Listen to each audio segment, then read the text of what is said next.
Well, god damn it, not again! Excuse me. Give me a second.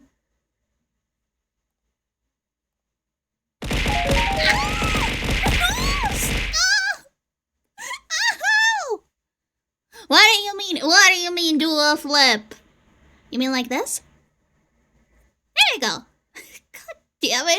Why did it suddenly become all 180? Also, do I have to write crony now? I mean, we have only been live for like 10 minutes. Is it really worth it? Amazing flip. Yippee! I know. I am so talented. I know you guys are super impressed. Look. I can even make it slower. Wait. Shit. I mean, look. I can do it again. Look. Whoop.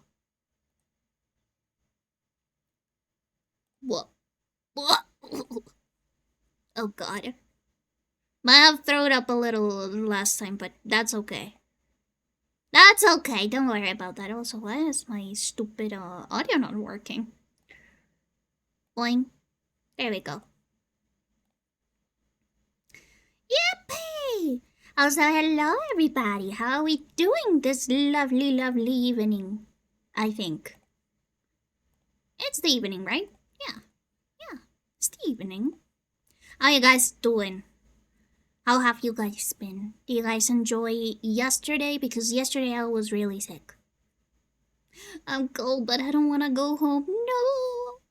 May I perchance tempt you into getting a delicious coffee to warm you up?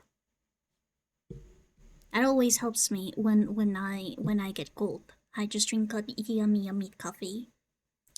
With a pastry included, because everyone knows that the best way to drink your coffee is with a delicious sweet thing on the side. I'm gonna switch off to my main screen. That way you can see what I'm working on, which is wow, this commission. I am almost done with this one, so it's sort of like taking priority over the other ones, but I am still working on the other ones. It's just that I am so close. I'm so close to finish this one. I'd have to figure out where the closest coffee is. I'm kind of just walking around in the dark. Space Wizard? Are you? No, I cannot ask you where you are. That would be dangerous, but like... Are you wandering in like a shady little spot? Are you going through the dangerous side of the city?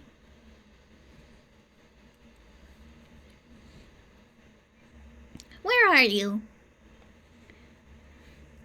I hope that you're not like endangering yourself or anything by watching my stream. I see. Oh, then it's no problem. I love cryptids. Honestly, if I didn't live in a very populated city that, you know, can be very dangerous at night, I would also do the same. Well, I guess since you're in the forest, the closest coffee would probably be in a friendly little bog somewhere. I love me some bog coffee. Bog creatures are always so friendly. And they make some very delicious pudding.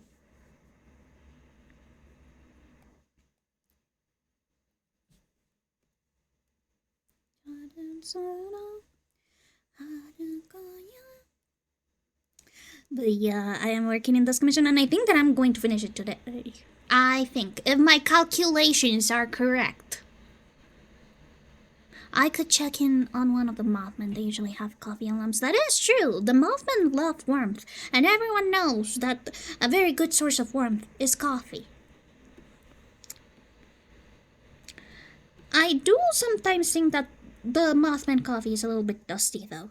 You know, all of that moth dust. It gets in the way. But it's good.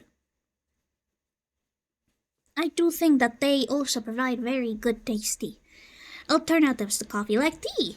I like tea. Not as much as coffee, but I like tea. Oh, also, if you guys weren't on Discord and didn't see my announcement, finally the 3DO microphone came in. I had to like actually call in a complaint and be like, hey, so apparently the website for UPS said that there was a delivery attempt, but they didn't call or didn't like reach out to my front desk to say anything. So, I wasn't able to pay the money that I had to pay for the delivery. And the lady was so nice. I was like, oh, I see, no problem. Then we'll reschedule for as soon as possible and we'll give you your package. And I thought that it would arrive either tomorrow or or Friday, because that's like the time frame that the lady gave me. But it ended up coming today. And even though I was still a little bit sick, I was able to get it, I was able to pay for it, and holy taxes, I forgot that I have to pay taxes for stuff that is worth like more than $200. I forgot about that wee little thing. So yeah, I paid my taxes. I don't want to be chased by the Colombian version of the IRS. And I got the mic on my possession. I still need to buy some more stuff because I realized that the mic doesn't come with a stand. It doesn't come with a thing that I can like put the microphone on. I will be asking either Crony or Flopsy, for those who do not know. Crony and Flopsy are dear friends of mine that also do ASMR every once in a while. I don't know if any of my mods are online, but I'm gonna shout out either of them. I'm gonna shout out Crony. And then afterwards, I'll shout out Flopsy. But, I think that I can get them locally. So that'll be a little bit more money that I can put in my savings account. So that I don't have to pay for shipping or anything, especially given the current shipping situation going on internationally. But the good thing is that I'll probably get it for next week, and maybe I'll be able to just like set up the 3DO mic upside down. I don't know how Crony does that. I know that for handcam streams he does have like a little standy thing that's all aesthetic that he can use for them. But I'm sure that since I'm not going to be recording, I could just put the mic upside down and it'll work okay. I'll have to work out some setups, but I am really happy that I'm able to actually provide very good quality ASMR. I like ASMR, and I have a ton of friends and mutuals that also do ASMR, and it is very good and well that I can finally follow my ASMR dreams. So yeah, I'll be scheduling some ASMR streams, hopefully for either next week or the week afterwards. I'll see which day will be best, because you guys know I am Colombian, and unfortunately for me, but not unfortunately for everyone else, Colombians really like to party on the weekends. So since I assume that the 3DO mic is going to be very high quality and it's going to catch everything it gets its grubby little sensors on, I'll probably have to choose days that are in weekends or weekend adjacent so that I can do ASMR. I'm thinking either Thursday or Sundays, maybe even Tuesdays. But for Tuesdays, it'll probably be around 8 p.m. to 10 p.m. You know, short little ASMR streams. Or I'd have to set up a schedule that works with my weekly grandpapa visits. Another cool thing that happened today is that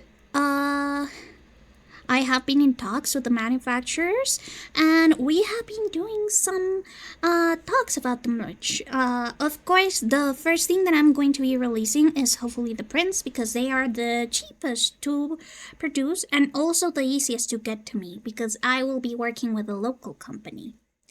So I am able to like actually go in person, check out the mock-ups. They can send me pictures, and I can check out the quality of the paper myself, which is always fun. For those who do not know, I do have a major. I do have a degree on arts, and I specialized on graphic arts, so I am privy to all of the processes that come with producing graphic stuff. Not like graphic design, but more like the production of like books or prints or stickers and all that kind of stuff. So that is the thing that I am most familiar with. As for this, as for the merch, just in general, I have already put up the Hawaiian shirt, the Hawaiian Ghost shirt on my shop. It is on the coming soon section, just because I still don't know very well how to price it. Let me show you the mock-up. There it is. Look at that guy. Isn't that beautiful? He is so gorgeous. And I do have the sample. I need to ask my dad to model for me. To pretty please model for me. And I'll also post some pictures. Maybe if I can catch some of my cousins or my friends, I'll ask them if they can model for me as well. So once I have those pictures, I'll be able to put it live on my shop. And I'll be working through like a proxy service. I am very transparent with the fact that I use Printify for apparel because, well, I am not very aware on how most of like the clothes production stuff works. I need to ask some friends that are in the industry to see what is the best option, and I'm not very sure if I could print the fabric and produce it locally here in Colombia without it costing more than it would getting it from another company like Printify. But I am very, very happy with the quality. It is really soft. The print holds up through like a ton of machine washes. And I know that because I have owned that sample shirt for ages now. I've owned it since like, I believe 2023. So it has gone through a ton of machine washes and it is still really vivid and really nice. Same, Space Wizard. I am very, very particular about clothes because I have eczema. And also I have something that is like a companion to my autism. But it's called sensory processing disorder, which means that textures, sounds, and odors sometimes can get really overwhelming. And of course, with the eczema, I also get rashes. So with clothes, I try to make sure that the clothes are soft and nice and silky. And even though it is polyester, like the shirt is indeed polyester, I did check the materials. It is surprisingly soft and durable, and I am very glad with the result. I am also checking out at like what would be a good amount to price it with because the production costs are kind of expensive. I also don't want to like cheat you guys out of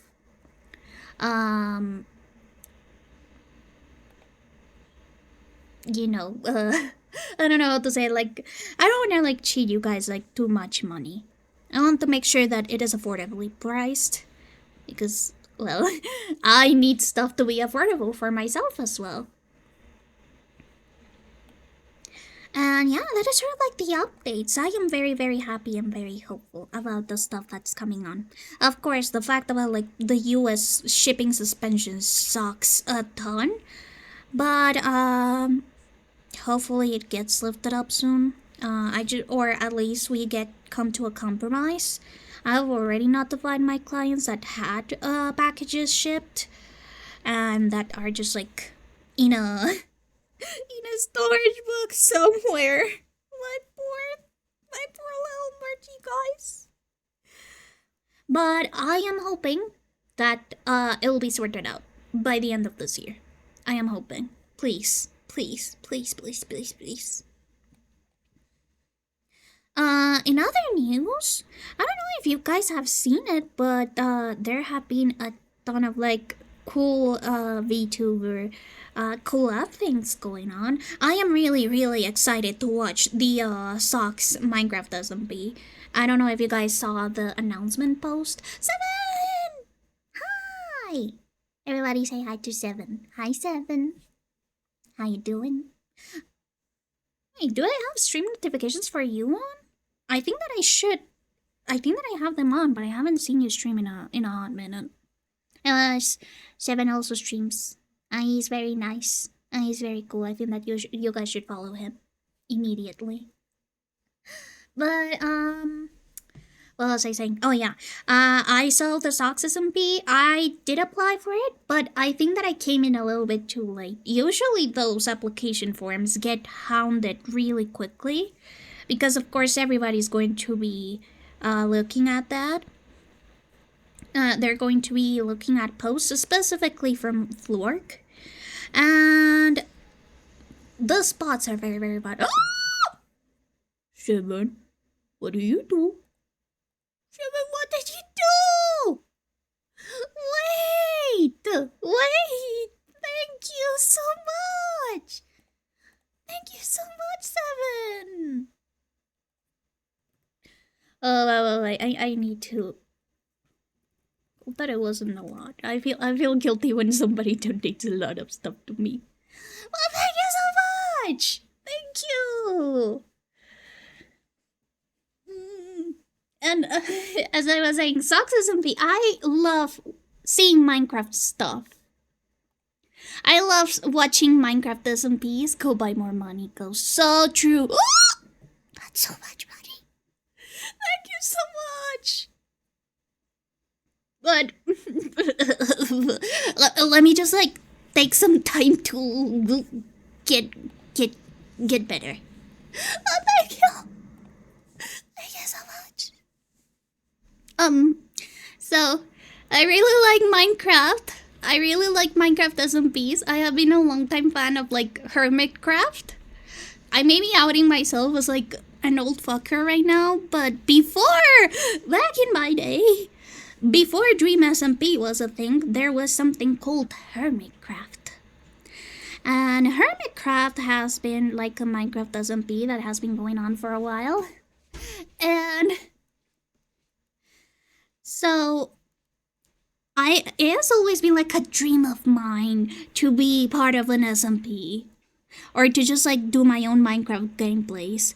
I love watching those SMPs and seeing people interact and people do their crazy contraptions.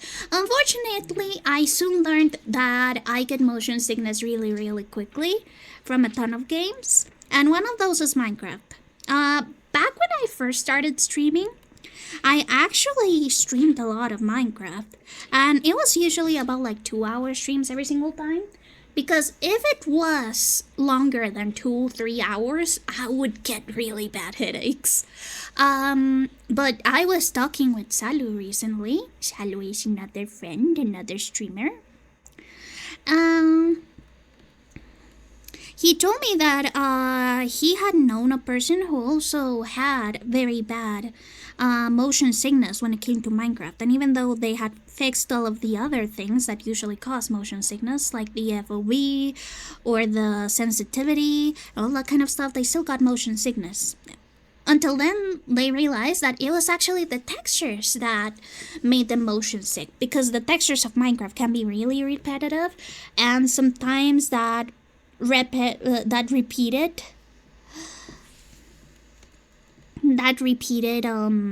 texture being like constantly moved around in your stream can also give you motion sickness. So he recommended to me a texture pack that helped with motion sickness, and I really want to try it out. So we'll be creating a new Minecraft world. I do feel like I want to create a new Minecraft world for this than the one that I was using for my older streams, so that we can try it out and we can play Minecraft. I also would really love to see more of the Minecraft SMP. I have been following Yomi and Screamblow, but I think that the other members of Socks that are on the SMP I don't follow them, so I'm gonna have to check them out, because I am thirsty to do some Minecraft SMP fan art. I love Minecraft SMPs. I love the sense of community and just like the silly fun that people have. I love Minecraft. And yeah, that is also something that I've been really excited about. And I'm also really excited to play Dave again. I love Dave the Diver. It is an amazing game. Makodashi, hello! Oh, welcome. How have you been? I have seen you on the Discord. And I hope that you've been having a good time hanging around. How has your day been? How have you been recently?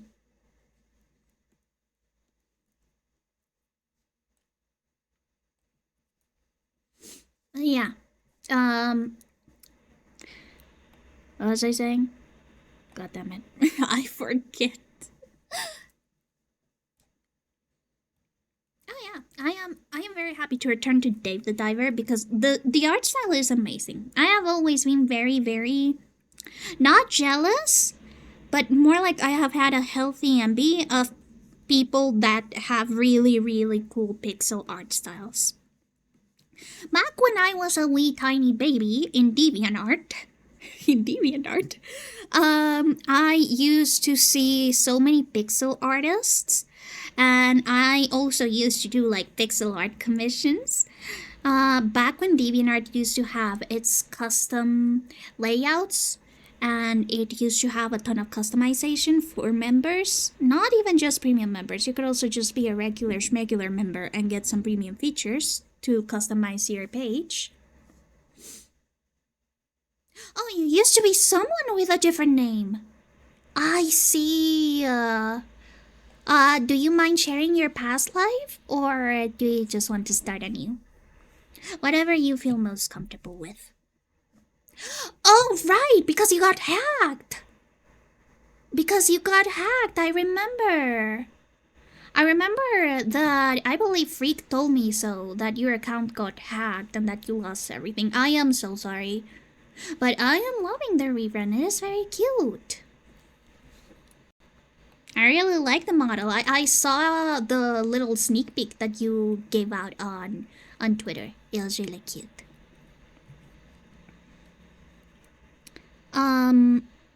But yeah, when I was a tiny little baby, I used to do pixel icons, and of course, I didn't do a lot of pixel art.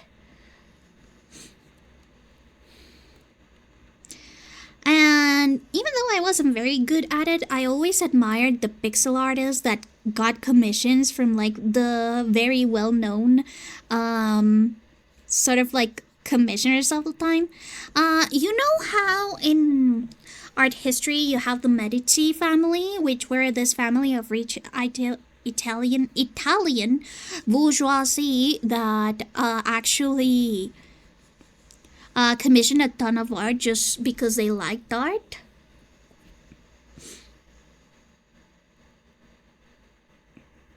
And they just commission people just for the fuck of it, for the love of the game.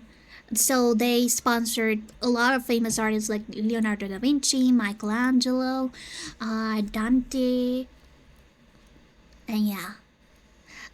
There are also those kinds of people still in modern times. One of them is Kyutesu.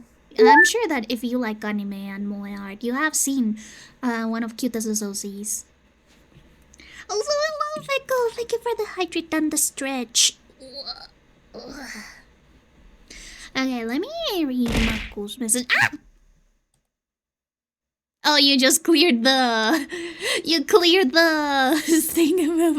Well, I guess now, Teddy's, throw stuff at me. Worked. Oh, I guess it wasn't wasted. But hello, Fickle. Enjoy your lurk. Let's see. I got hacked as one. Another thing I found out is the VTuber community I joined in was toxic. When I got hacked, I happened to check out stuff and I was like, oh my god, they have so many drama. Oh no, that sucks. You know, that is something that has happened to a friend of mine before. As you guys know, I started just as like an artist that did fandom stuff. I still do fandom stuff. But I have a friend who introduced me to VTubing because she was like, I want to be a Monster High VTuber. I want to create a VTuber model that is Monster High styled. And I thought that she was going solo, but apparently they really wanted to be in a VTuber group for the support and to like learn the ropes because they were rigging their own model. Of course, Fickle, it's okay. Honestly, a ton of people have been sick lately. It must be just seasonal bugs or something. Like right now in Colombia, rainy season is already on full throttle, and my Japanese teacher had to cancel class because he was sick. And for those who do not know, my Japanese teacher is native from Japan, and you know that if they cancel classes because they're physically unable to actually go to the class because they're so sick. Oh no, that sucks. But it's okay, Fickle. I also got food poisoning lately. I couldn't I couldn't stand up from the bed. Yeah, you gotta choose your friends carefully. But yeah, the VTuber group that they sort of like joined in was very toxic. They had like a lot of infighting, and so they were never able to debut. So I just told them like, hey, don't focus on joining VTuber groups at the moment if you're just starting. Like, sure, it is fun to have a group to start out with, but it shouldn't be your main priority. Sometimes starting out alone and meeting people along the way is a very good option. For example, I started out alone because I was just curious about the medium, and I ended up making so many cool and amazing friends. People that I probably wouldn't have even thought about interacting with if I already had an established VTuber group. Yeah, I hope that you were able to at least recover some stuff from your old accounts. Getting hacked is an extremely stressful thing to happen. I know that Fickle got hacked. I believe that it was earlier this year, and it was such a stressful situation for him, especially because it also got to financial stuff. Starting out alone is a better choice. Yeah.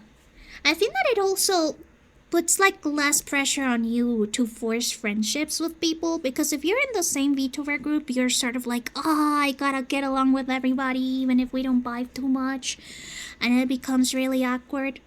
That may be just a me thing because I am really, really anxious to reach out to people I do not know. I have been working on that recently. I'm sure that you guys have seen me be a little bit more active on Twitter, reaching out to other people. But I always feel like if you start with established groups, and you don't vibe with someone at first, it could become really awkward. Of course, you can always just warm up to someone. I have warmed up to people before, but it's also like, what if they don't like me? So, starting out naturally with, and just like slowly building that group of friends that, even though if you don't like aesthetically or like group cohesion isn't the best, you still vibe out so well and you are able to enjoy like more naturally with them. Like, just enjoy your journey.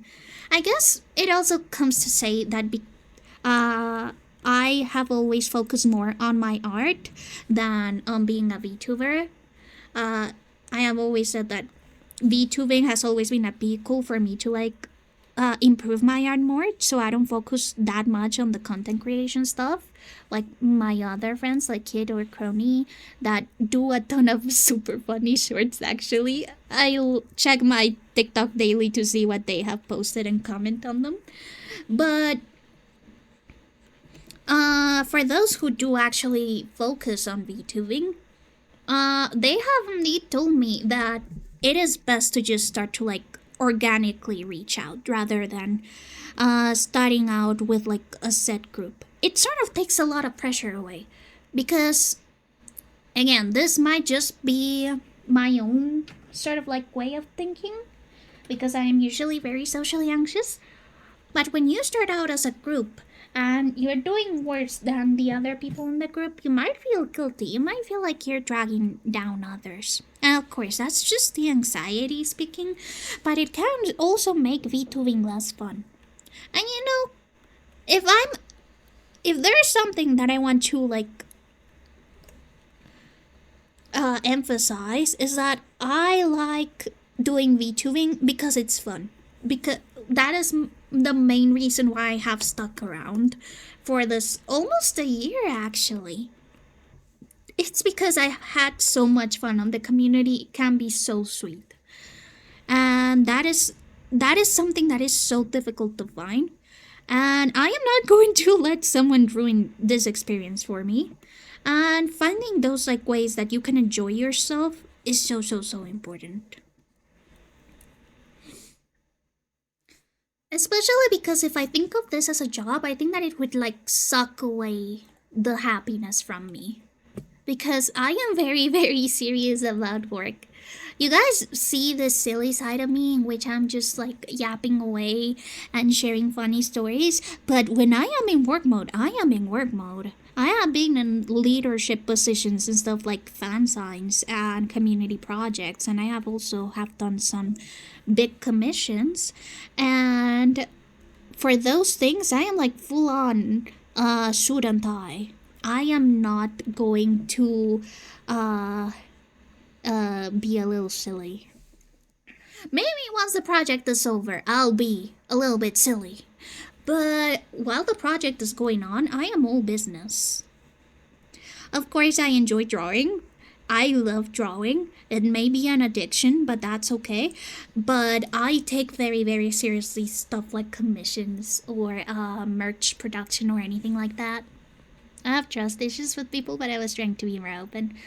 Well, it's okay. Honestly, I think that when you're trying to open up to someone and that someone betrays you, I would never think about it like it being a problem about you being more open, but just the person's problem for being a shitty person. Opening up to someone can take so so so much energy, and it can take so much like confidence and vulnerability that I do not believe that it is a bad thing. It trying to open up to someone who you trust would never be something bad. Of course, there's stuff like oversharing, but I don't think that most people, when they try to open up, are actually like actively trying to overshare with someone. Except my cool audience as myself. Until a friend of mine said I need to find some people, which was bad advice, yo. Yeah, yeah. I do really think, and I do really want to be like the philosophy that the first thing that you should try to do as like a VTuber if you want to start out is just to find like your own little space for yourself. Starting out as a group can deal with a lot of logistics that may actually stop you from actually doing the thing you want to do, which is streaming. I also follow another VTuber. That one's a Minecraft VTuber. I like Minecraft. But another Minecraft VTuber that debuted his model recently on Twitter, Lambriel BT, also said something that I do 100% agree with. And it is that the first step to starting your VTuber journey is just start streaming. 100%. And I agree with that. Before I had my PNG tuber model, I just put up a PNG of my of one of like my little ghostly drawings. You know, the ones that I use for my profile pictures that I've had for a while. And they're actually little stickers that I use for conventions. So I had just these stickers are sort of like a fugi, and that's what I used. And then I later started doing all of this stuff. I had like my own little branding, and I asked for more stuff as I gained more money. And I started treating VTubing more seriously. But yeah, I think that it also depends a lot on like the person. Some people do way better with like having a group to start out of, but if that group eventually fizzles out, it can be a little difficult. Hi, how are you doing, Benji? Oh, wait, let me shout you out. Let me shout you out. How have you been? How have you been doing on Silent Hill F, by the way? Ooh, Overwatch 2. I have a friend that really, really wanted me to get into Overwatch too, but I got motion sickness from it. It's so sad because I think I would really love FPS games if it weren't for the fact that I feel like I'm going to throw up. But how have you been doing?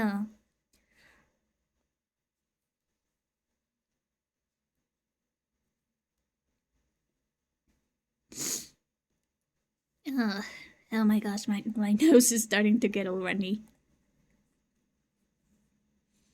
That reminds me, I need to fix up the isolation on my windows. Doing okay. The weather has been messing with my throat, I think. Yeah, same here. It is rainy season, so a ton of people going out with colds or just sore throats in general. Apple pie. I love apple pie. Yes, please. One thing I really, really miss about North America and Canada and just like that area in general is their seasonal pastries. I loved back in like the small town that I was for my residence in Canada, going out to the local bakery and getting myself some coffee and one of the seasonal pastries that they had. Sometimes it was pumpkin pie, sometimes it was apple pie. Ugh, delicious. Congratulations, Space Wizard. Please do not let the fate take you. This is actually a commission. One of the moderators and my friend Freak asked me to do some art for Yumi and Crony. This was actually a really fun idea. Yeah, I do character art too. My commissions right now are like sort of semi-open. But I'm pretty sure that I'll be opening them up around early December. Yes. Oh my gosh, that's amazing. I do know that there's store-bought like those and stuff, but my dad loves cooking. He loves baking, he loves cooking, and he loves anything that has to do with just being in the kitchen. So even though there was always the option to just get a pre-made like mix for everything, my dad was like, nah, and he bulk bought this like huge amount of dough and sprinkles and stuff. And whenever I want to make something, my dad gears up in his whole like cooking school roast and everything, and he helps me out with cooking or baking whatever I want. And by helping, I mean he like lets me do some stuff and then immediately takes over because he is a little bit of a freak like that. But it is so fun and he does so many tasty stuff. My dad is really cool. I love my dad. I love my dad. He may be a little bit weird and he may have a very bad hoarding problem, but yeah. I'm gonna focus on getting my new overlay first. You know, that's cool. Yeah, it's no problem. I will never blame anybody for canceling comms. Because I know that financial situations can be rough sometimes. I'm pretty sure the Fae wouldn't make me pay bills. But you see, Space Bee Wizard, they may not be asking for you to pay their bills. But that is because you're going to be their little indentured servant forever. And they're going to call you like very demeaning stuff. The Fae can be really mean sometimes. Yeah, it's just that since my dad actually went to like professional cooking classes and stuff, he has a tendency to take over whenever my mom or I do something that isn't by the book. And this isn't like my dad problem. This is just my family problem. Unfortunately for everyone involved in my family, we are all control freaks in different directions. My mom has a very specific way of folding stuff up and putting it in closets, and it has gotten us into very legit fights. Because my mom sometimes asks me to just like fold some towels and put them in the closet for storage, and I fold them and I put them in the closet, but then my mom comes in, checks the closet, and is like, Ghost, what is this? What the fuck is this? This is not how you fold towels. Do you see how bad that is? And then she refolds everything, puts them back and is like, okay, Ghost, do you see how different that looks? Do you see how much better that is? How much more organized that is? And then I see it, and it's the exact same way I folded them. Maybe a little bit neater, but it is the exact same way. Oh, what's yours? Mine is about Mine is about, if I were to say something, it would be about my...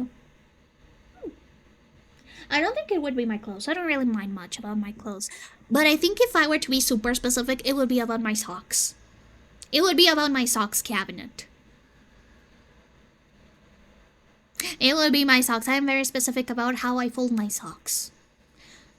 I also have a very specific way of categorizing how I put up my clothes and my underwear. And that is something that my dad also does. He also like organizes his own sock drawer. As for the rest, I don't think I'm too picky. The only one that isn't like that is my sister. I'm gonna focus on getting new... Oh, I already ready to read.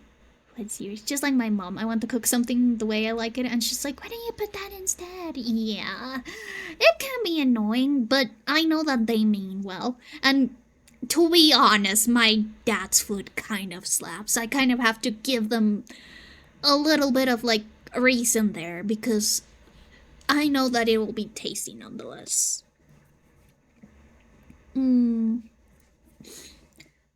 Ooh, I think that I know more about like what mine is, and it would be about like my little minifigs that I have in my I don't know how to say it. It's sort of like a library, but it's also a put where you think your stuff. God, my English isn't English in today. Let me check out the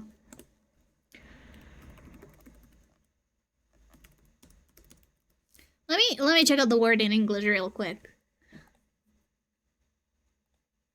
Oh, my bookshelf. Yes, the shelf where I put my books, but where you can also put something else. Your bookshelf. So I have a small minifig collection, and a not so small doll collection. And I am very particular about how I put up like my little minifigs. I put them in their little categories. I have them either on the front or the back, depending on like the dimensions. They also are organized by series, very specific. Ooh, yeah, food storage is like a big thing that people can argue about. Not only just our family, because yes, we do also argue about food storage and the fridge in general. But when I was living with roommates in Canada, we had to have our own shelves on the fridge categorized, or else a war would break out. Especially because one of my roommates was a culinary major and worked in a restaurant nights, so sometimes her food will just like take over the entire fridge, and my other roommate and I had to put out that madness because we also needed to use our fridge space. So we had to come up with a system. And the worst thing is that I'm very non-confrontational in real life. That is something that my family has told me. They have been like, Ghost, we know that you're upset because you like show it on your face, but then you don't say anything. You should say the stuff that upsets you. So when I was with my roommates in Canada, I was so upset and frustrated because that roommate also didn't wash her dishes, and she left them out for like 3 days in a row, and I was like, holy shit, how can you be so filthy? My mind was just running through like the scenarios of me like confronting her. But then the other part of my brain was like, but she works so hard, she works nights, and you see her coming like home after classes and then a shift at the restaurant, and she looks exhausted. Maybe you should cut her some slack. But also the entire dishwasher is filled with her food, not her food, with her dishes. Ghost, we cannot do our dishes like this. So I had to like talk to the dorm head and be like, hey, could you please help me with this, because I am really scared and I don't wanna be mean to my roommate, and I don't want my roommate to hate me and start bullying me and sound like my own little pod. So could you please help me? And yeah, we talked it out. But yeah, I am very non-confrontational, and even though I am like dying inside, I would just keep quiet and swallow my pain. Also, hello, Cubs! Hi! How are you doing? Yeah, it took me almost the entire semester though. I did have to. I think that my breaking point was when I started seeing silverfish on the sink. But hi, Cubs! How was peak? I did peek it. I did lurk for a little while, but I didn't see the end. Do you guys manage to peek? Oh, the sponsor thing? Yeah, I have been seeing some friends trying out the sponsor thing. I still don't know how that works. To be honest, I don't know if I would be able to ever do sponsor stuff, because I don't know if we knew each other beforehand, but one time I did like a kind of sponsored thing. It was more like a brand ambassador for a Cookie Run Oven Smash, and you know, it is a pretty family friendly game, super fun, sort of like Splatoon but on mobile. It was a fun time, but I swear so much on those streams and on those videos that yeah, they probably won't ever contact me again. Streaming with Piddles was fun. It's okay. Honestly, people have been saying that Roots is actually very, very hard for it being like the second stage for Peak. And I agree. It is definitely a bigger difficulty hike than it would be getting Alpine. Or even Mesa. I think that Mesa is actually a little bit easier than Roots. Because the hazards on Roots is actually the type that try and come to you and get to you, but most of the hazards in other biomes are static. All right. Right. Waifu Wares, you are affiliated with them. I did send in an application. I did forget to put in my CCB though. Whoops. But I do hope that I get to, I do hope that I can get in for Waifu Wares, because, or with some other company that is US based, so that my clients in the US don't get fucked over by the whole mini-me stuff. Alright, you weren't there for that, Stream Cups, but basically I have like 10 or 11 orders barred from entering the US. Because they took away the de minimis exemption that basically says that products that are worth below $800 didn't have to pay taxes. And since I shipped them before the de minimis exemption was removed, but they came to the United States, they arrived to the United States after the exemption was put in place, the packages that I shipped out to my clientele are now in a weird limbo area. So I'm gonna have to do some bureaucracy stuff. I did send emails telling my clients that, hey, if you want the refund, I'll refund you, and I'll ask for the refund of my products from the courier, so that I at least get the shipping refunded and I don't lose money. But it is frustrating. So I'm going to probably like do a couple of calls. Oh yeah. Yeah. It is really frustrating too, because I know that a lot of my clients are from the US, and again, it's no fault of them because they ordered way before the exemption happened. Yeah. My courier also announced that all shipments to the United States have been suspended until that situation is resolved. But honestly, if the taxes aren't that much, I'll probably pay them. I'll pay them out of pocket. I don't mind that. And then I'll adjust shipping prices. But so far, it does seem bleak. You want me to set up a fourth wall? What is a fourth wall? I do know that there are like PO boxes. I could set up a PO box, but it can only receive packages. It cannot like ship them out to other places. But I would be very interested. Yes. But yeah, I did say, and I was talking about how I'm probably going to like talk with other companies that just like do the direct shipments, like Redbubble and stuff. Oh, a print of this man said that drop ships customers' prints. Ooh! If they have better rates than Redbubble, I would be super interested because Redbubble gives me like a cent per print.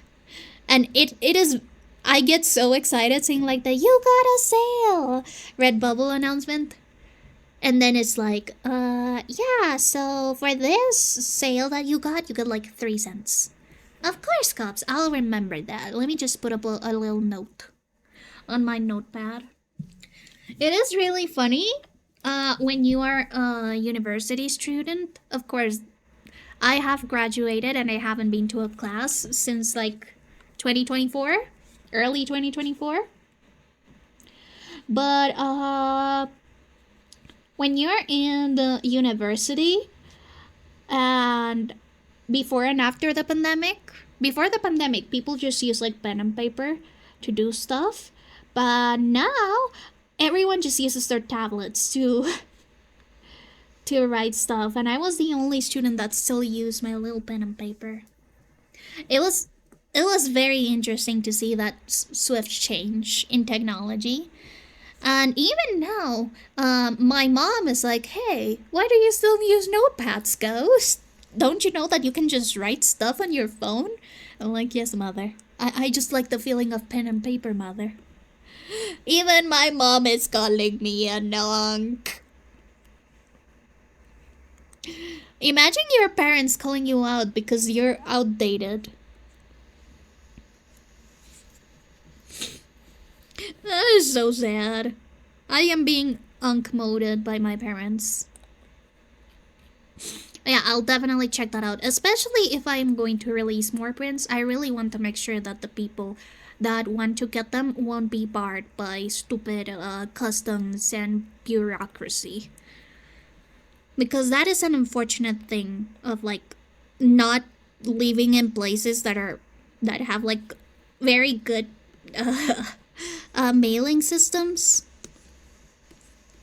Did I ever tell you guys that shipping an item using FedEx actually costs $80?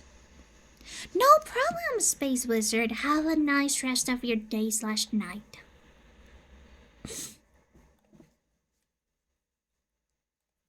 But yeah, it is frustrating to have to deal with so much of that stuff, especially because you know that it isn't really the courier's fault, but it's just that oh yeah.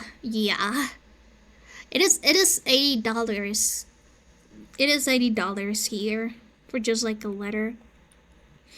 I have tried every single other courier system. I have gone out to them and been like, "Hey, so if I hypothetically wanted to ship something to the US that is about this and this size and weighs less than 500 kilograms, once less than 500 grams, how much would that cost me?" And they're always like, yeah, that will cost you $60. Not counting packaging or anything. Thank you so much, Cobbs. It's a commission for a week. And I'm almost done. I'm so happy. But yeah. The only courier service that is halfway affordable is the national mailing system here in Colombia that is called 472. And it's so funny because the local office, the ones that's closest to me, they already know me by name. And the clerk that works there is like, Hi, Ghost, what do you want to ship? They used to do like,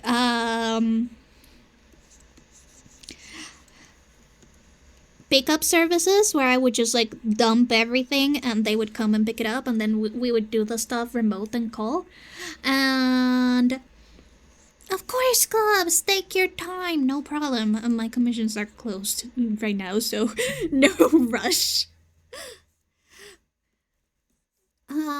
But it is really, really funny because the clerk told me while we were doing just regular shipping stuff and filling out paper forms for taxes and customs, he did mention that 472 was working on to maybe making like a creator program so that people with small businesses in Colombia would get small discounts for shipping directly with them, and they would set up like easier channels so that we would be able to ship competitively compared to big companies like Amazon and stuff. And I have been checking out the page that is supposed to be for the creator program. It has been in construction for upwards of a year. That poor website is so broken. It is so funny. One day they'll do it. I'm sure. One day they'll do it. Also, guys, ads are going to start in 50 seconds. Feel free to grab a snack, grab a drink, go to the bathroom, whatever you may need at the moment.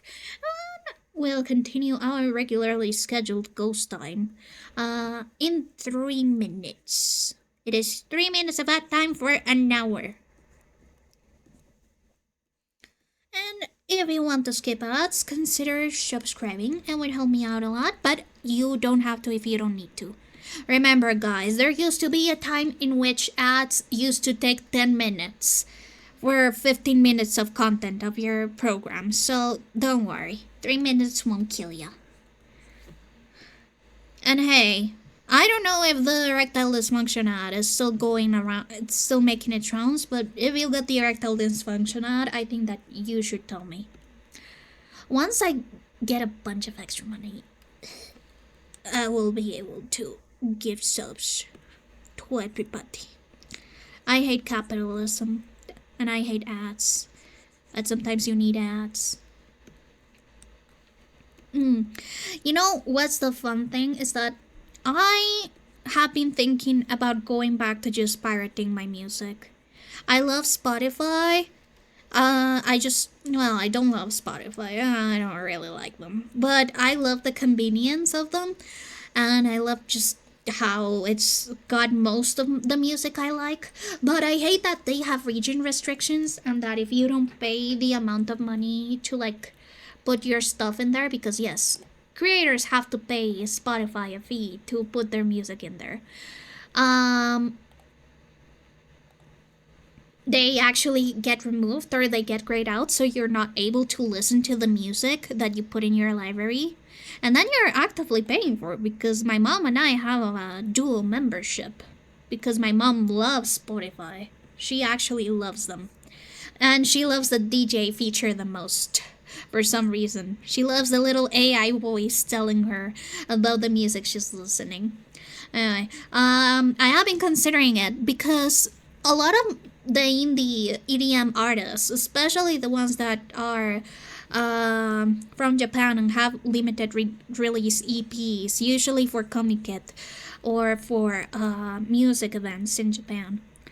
They don't have their music on Spotify, and there's so many good songs that I would love to listen to that aren't there. I used to have a YouTube Premium membership, back when I had like student discounts. Now I don't have student discounts, so I don't really think it's worth it. And also with the whole stuff that they've been doing, their practices have been really scummy recently, so I don't even feel like, even if it was affordable, I wouldn't really feel like giving the money. But at least with the YouTube membership, I was able to get the videos of the songs on my playlist, and I will listen to them. I have a whole playlist of just an EDM artist that I really like called Dicey, and since their older releases are not on Spotify, I just have to use the YouTube playlist. It's very sad because their songs are so good. It also works the other way around. There are some songs that I can only find on Spotify, and when I try to get them on YouTube so that I can use them in a very ethical and legal way for stuff, I cannot find them, and then I just have to suffer and be miserable with the Spotify version that I have to constantly rewind and put in playlists and stuff. I have ordered the Kitten keychain. Well, I don't know. I think that the kid keychain was on pre-order as far as I remember. And I know that because I missed the pre-order, but that's usually the normal amount of time. I do put most of my stuff on pre-order. Hello, the mission. Usually a lot of VTubers and a lot of just like content creators and artists in general do something that it's called pre-ordering. And basically it means that we put up like the mock-up of the product or the sample of the product that we ordered, and we're like, hey guys, so to fund this, we need to sell this amount of keychains. Usually they do pretty well, especially for keychains, because keychains are affordable. And then once they reach that amount, they start production. Production, depending on what you're doing, whether it is keychains or whether it is prints or fix or anything of the sort, you sometimes get it either a month later or a couple of months later. For my keychains, it depends because I do a month of campaigning for the pre-orders. And if I reach the amount, most of the times I do reach it. And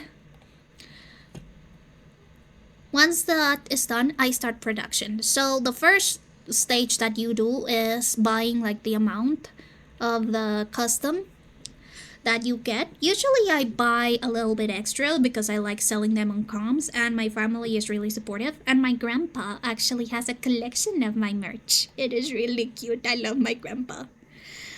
But yeah, I do buy a little bit extra, and then the first thing that the company that is going to show you is the digital mock-up. Let me see if I have one of the mock-ups downloaded. If not, I can just download them again. My grandparents are super nice and super wholesome, and my grandpapa is my best friend forever. 5 ever. So they show you the digital mock-up with the cut lines and the color profile. That is usually the time where you do all of the fixing and you do all of the feedback so that they can then start production.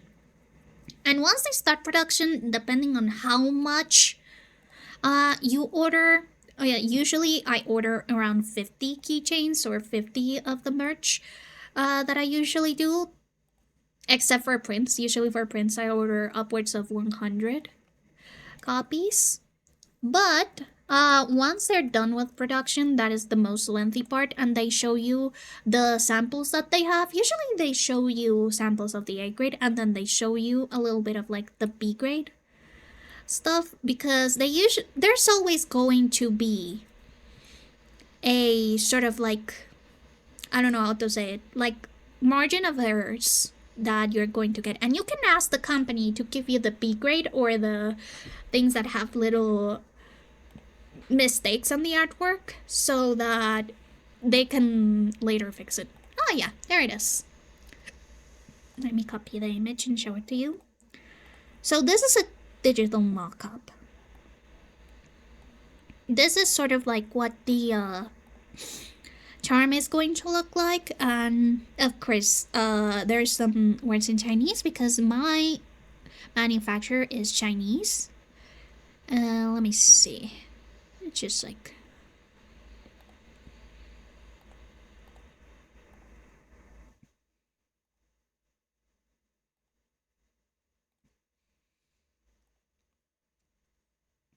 so in this way you can sort of like see the cut lines I usually make this charms translucent with a little colored background so that they show up better.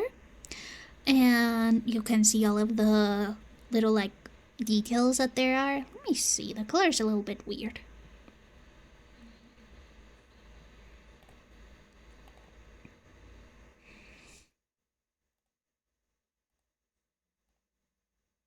But yeah, as you can see, this just has like a ton of profiles because those are the ones that I usually work with for merch and stuff.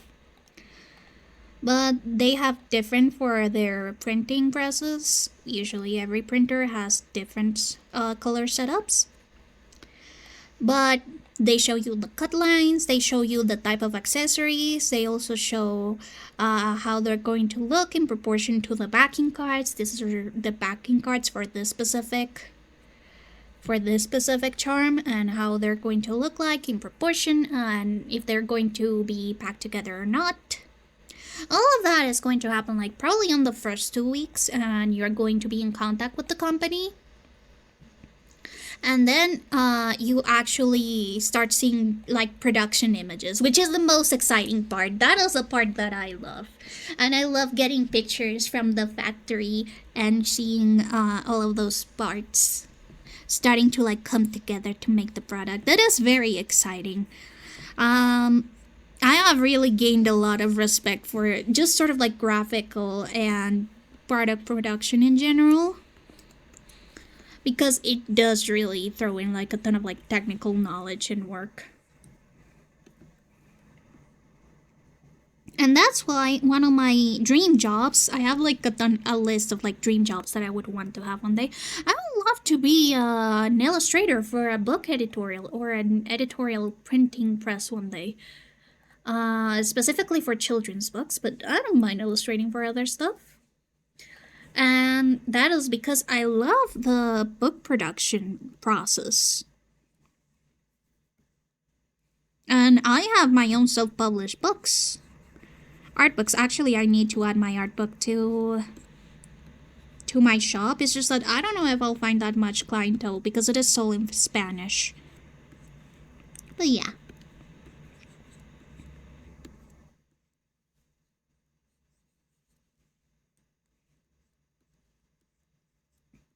And I'm pretty sure that kid, being an artist, he usually puts up most of his stuff for pre-sale. I just checked out his animal pin that is sold out, god damn it. And it is indeed on pre-sale. So yeah, that's sort of like the process. I'm pretty sure that with animal pins, it does take a little bit more because animal pins follow a different process. They aren't really printed on, but rather it is a metallic shell that then has to be filled in with the specific colors, the specific animal colors. And so it does take like a different amount of precision because they actually have to recreate the work of art to create the mold for the animal pins.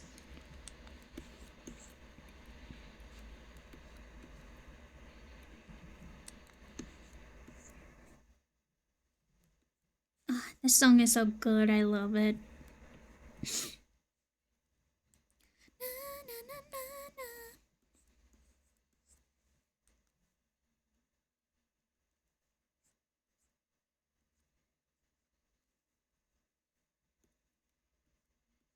I really, really love the mouse cover of this one. I need to put it in my playlist.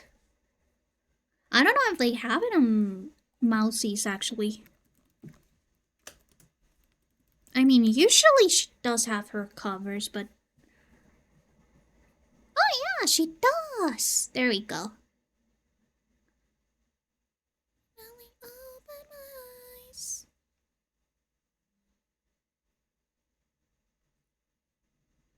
Getcha, getcha, getcha. It's such a fun song.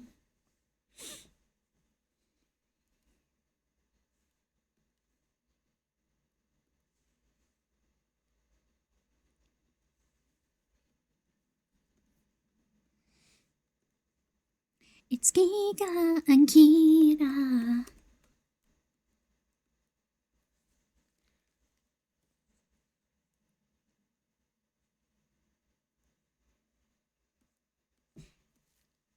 Oh, I need to make an announcement actually. I just remembered I need to make an announcement for my cover that is going to release December 7th. Yes, December 7th. That is almost a week away. It is, yeah, it'll be Tuesday. I'm so excited because December 7th, aside from it being like a holiday here in Colombia, is also my grandpa's birthday. He. I am so excited. I haven't shown it up to whomever listens. 11 days. Yeah, we gotta start a countdown. I think that I'll use the assets for the music video that I sent out to the music video person, to the music video producer to do like a little countdown. Yes. I'm very excited. I think that being a VTuber has made me a little bit more confident on my voice. And doing Vocaloid covers is something that I've been just really excited to do. Because it just fulfills like the dreams that I had as a little 14-year-old. You know, it is so nice that like in the geek community, there's so many opportunities for you to fulfill your dreams now. Even if it is just as a hobby. Making a music cover, voicing for something, getting to like meet people, even just like getting to meet like-minded people sometimes was so difficult. But now I got so many amazing friends, and I've got like, even if it is more a community that I feel comfortable with, and that is something that I never thought I would be able to do. Thank you, Cubs. I love you. I think that it also comes to show that all of my fears about maybe not being able to live through what through my passions, even though they were not unfounded. I don't think they were unfounded, but I do think that maybe I was just giving myself too little credit. And that is good.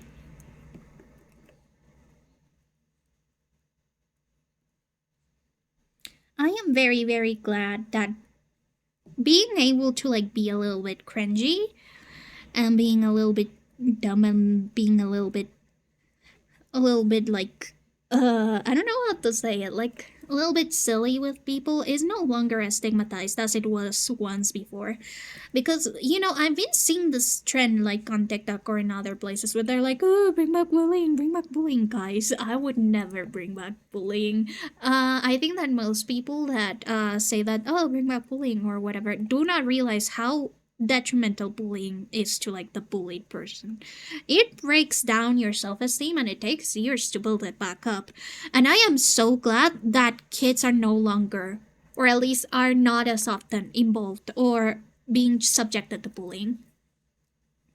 I had wished I wanted to make music before, but I give up on that knowing that I am bad in my own language, that I couldn't make proper poetic quote. Hey, you know, you don't need to have lyrics to make music. As I said, my favorite EDM artists, they don't have lyrics for most of their stuff. They just do instrumentals, and their instrumentals slap real hard. Hey! It's okay, I also wanted to make music. I suck at music, I suck at composing. But now I can support other people that do music and composing. And I do think that it is great that we have so many resources and so many supportive people that are willing to just cheer you on along the way. Not just to me, but to so many others. Like, there's so many opportunities to make friends that wouldn't have been there before, like on the 2000s. In fact, fun story, I remembered one of the radio, like online radio web pages that I used to frequent when I was little, because back when I was little, you got bullied for liking anime. Wow. And unfortunately the radio station was closed, but I often remember just like the nice moments I had just like listening to anime music that would be probably considered cringe or I would be made fun of if I ever mention it to my peers in class. and I could just chat about how much I like the music in this little web space. Gotta go, but I'll be around. Of course, Cops! Have a nice evening. Actually, now I'm thinking about it. Yeah, you can make music without lyrics. Actually, my friend Wingberry, who made the theme for my channel, let me put it on real quick. I haven't put it on for a while because I usually put it on for gaming streams, but this one is made by my friend Wingberry. We made an art trade, and she made this small looping BGM, which I adore. And I made her some animated sprites. And as you can see, this is instrumental. There's no lyrics whatsoever, and it is still super cute, super nice, super amazing. I love it.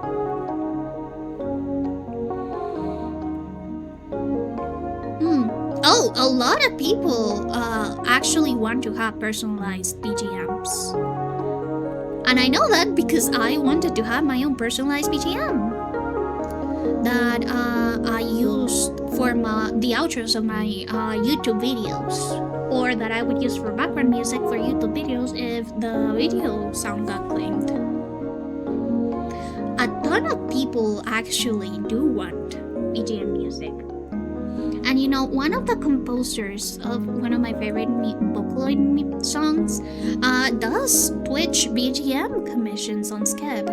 And I know that they're on a waitlist right now, but I would love to commission them one day. How do you request your own theme? Like, do you share lore for someone to design that music for you? So it's a little bit different because my friend and I already knew each other, and we had worked on projects before, so we sort of knew like each other's vibes. But basically, I told them like what I wanted. So I want like a cute theme that is a little bit spooky, a little bit ghostly, that sort of like represents that ghost type of energy. I don't know how else to say it. And I also send them like examples of songs that I liked that had sort of like that similar vibe. And I just told them like, hey, go crazy. Of course, it could change for other people. I always, for any kind of commission type that I may be wanting to start to do, I would look for places where that stuff is being sold. So for example, VGen right now is a very good platform, and a lot of people commission musicians for their Twitch stuff. And you can just check out their forms and what they ask for. Here, let me just send like the page for original BGM stuff. Yes.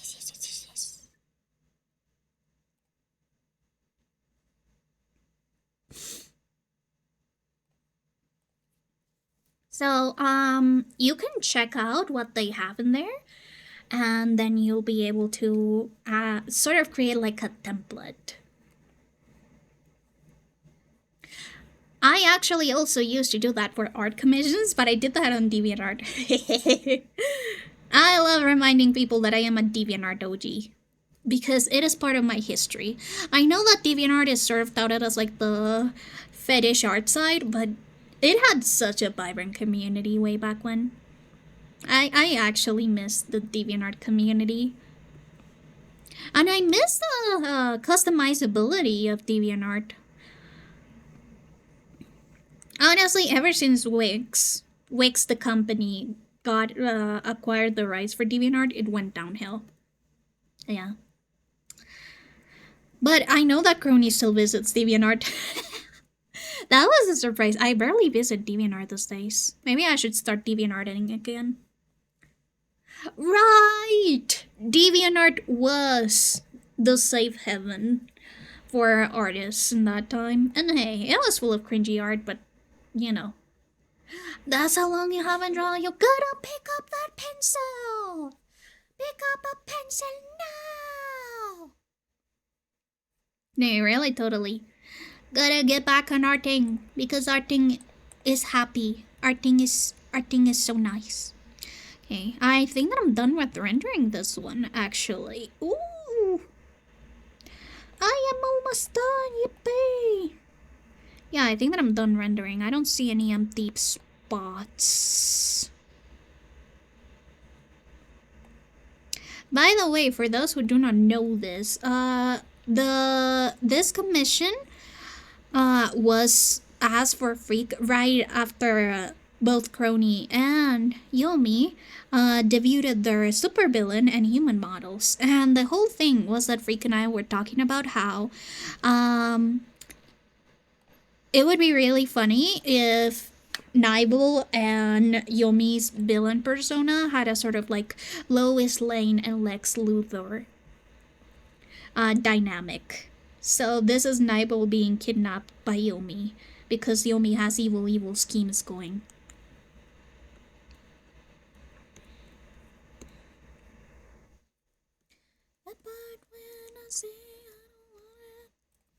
Yeah, you know, Tumblr still has the customizability, and I like that about him, but you no longer are redirected to like your actual Tumblr page when you go to somebody's Tumblr because they had to optimize for mobile, and that is very sad to me because the customizability of Tumblr was also a staple of its time. And I miss that. I miss my Tumblr customizable stuff. Especially when people had custom cursors for their Tumblr. That had me gagged when I was a baby. I wanted the sparkle cursor so bad when I was young. I really need to get back into website coding, actually. Especially because I really want to code some stuff for my video games Tumblr. Yes, my devlog for my video game is on Tumblr, as God intended. But yeah, I think that I'm done with this. Yippee! I'm done! Now to just do the post-processing stuff. Like this little nifty trick. This is the part when I say I don't wanna.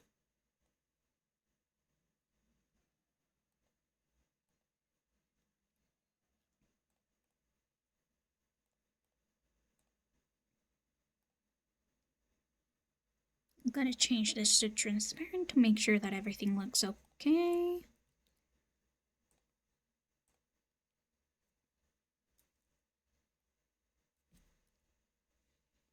Okay, but basically the reason why I double up my line art and then I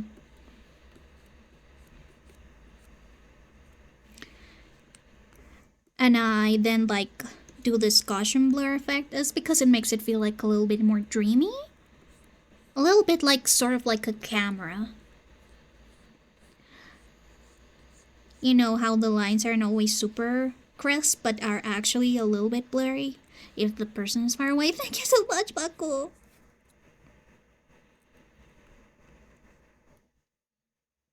But yeah, this sort of like Gaussian blur effect that I do with the line work, I really like. It gives it like a very dreamy appearance.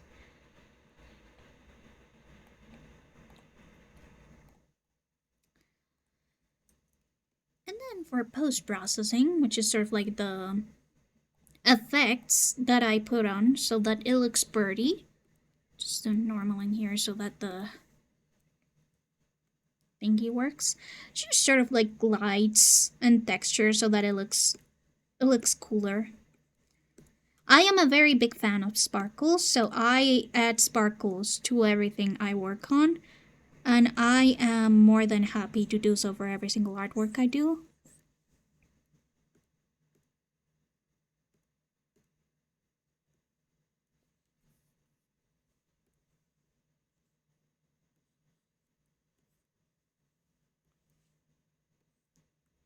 Actually, I think that this one works better. Yes.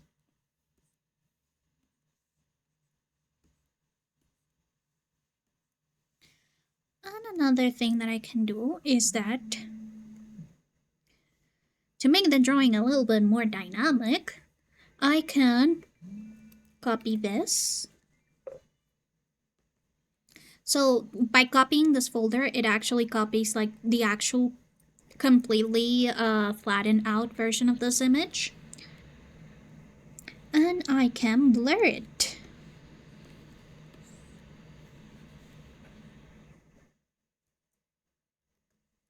I can blur it a little bit.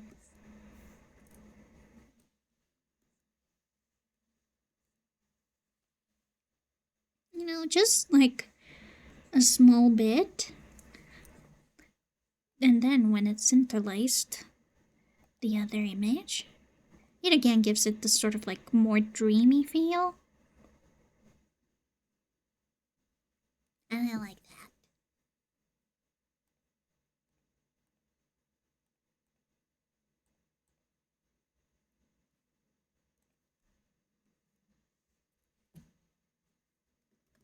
Of course, I gotta be like a little bit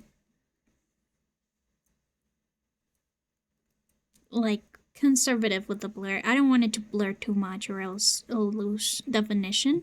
You know, cool tricks that you can use.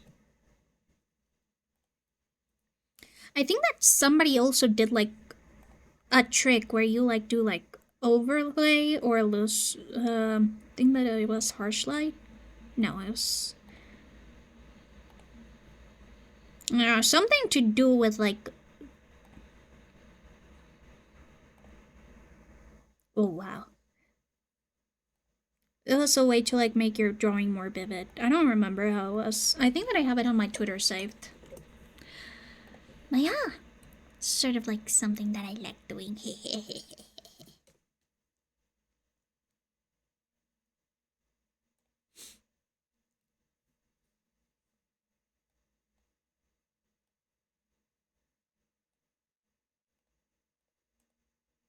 Yeah, I think that the lighting right now is unnecessary because I'm gonna change some more stuff. I think that these boots need to have more harsh lighting since they're sort of like rubbery material, and I want them to look more rubbery. So for that, instead of like the blurry light effects that I usually do, they're gonna be more.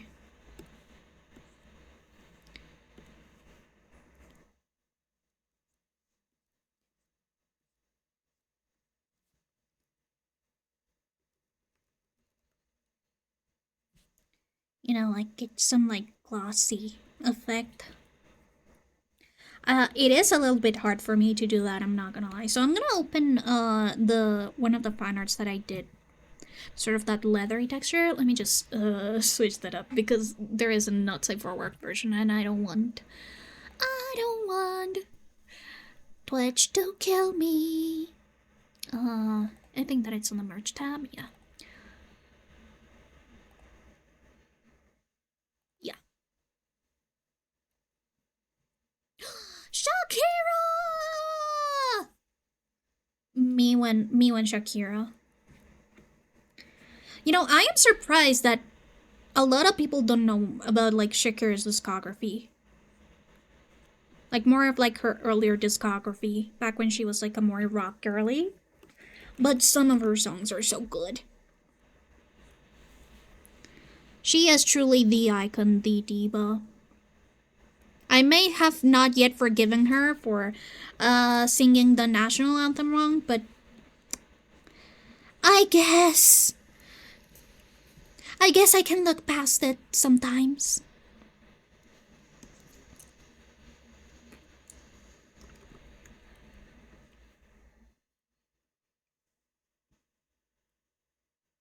And I think that a lot of people don't know that actually Shakira has Middle Eastern heritage.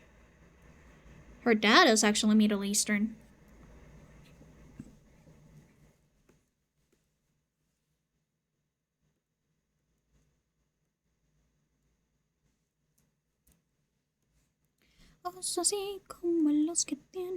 And that's why she's so good at belly dancing. And why her hips don't lie. It's because she is actually classically trained in belly dancing. Of course, Evan! Have a nice night!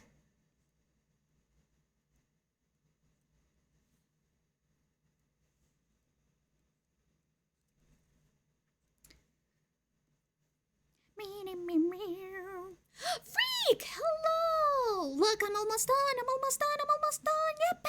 Yippee! Yahoo! Yippee!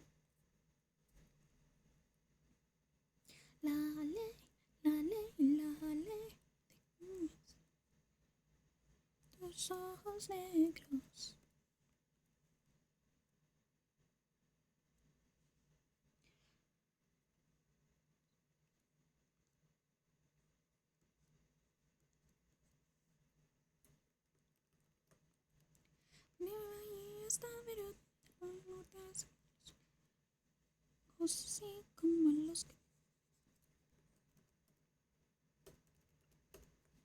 But yeah, Shakira's Middle Eastern.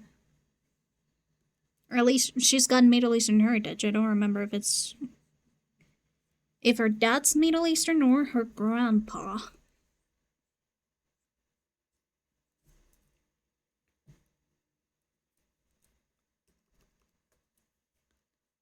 Yes, I miss you, Space Wizard. How was the bhakti? Or I mean the Madman coffee?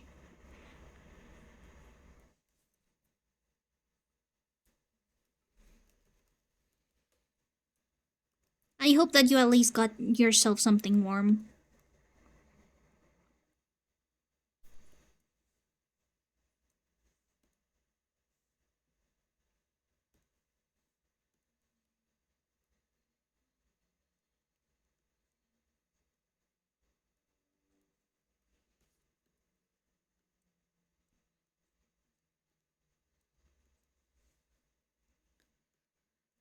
Very dusty, delicious. I'm glad that you enjoyed it. God, Shakira's old songs are such a bop. I don't vibe as much with her new songs, but still. She is an icon. Anyways, Freak, how have you been?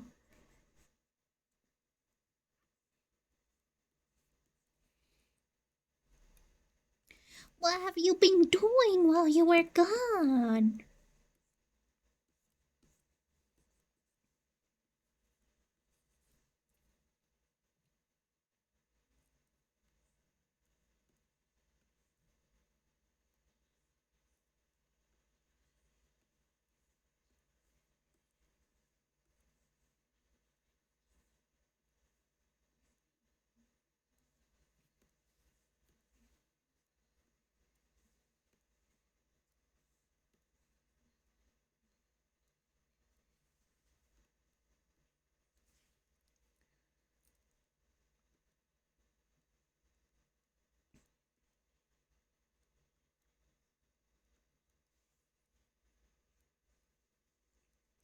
You know, I often get really annoyed about leaving like brush lines on my work, but then I just have to like stop and remind myself that, of course, something is going to have brush lines because I'm actually like drawing it. There are hands working on it. I have to remind myself that sometimes being overly polished is actually a disservice to myself. Because, you know, brush lines means that I indeed used the brush to draw that. I know. But sometimes, even as an artist or as whatever you're doing, it can be very difficult to not be like self-deprecating or overly perfectionist.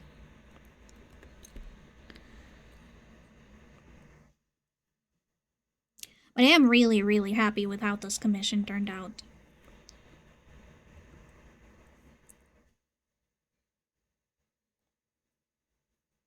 And I have, like, I sort of experimented a little bit with eye shading. I think that it shows up more with Yomi's eyes, but I'm in love. I was so scared that it wouldn't work out, but it ended up working out so well.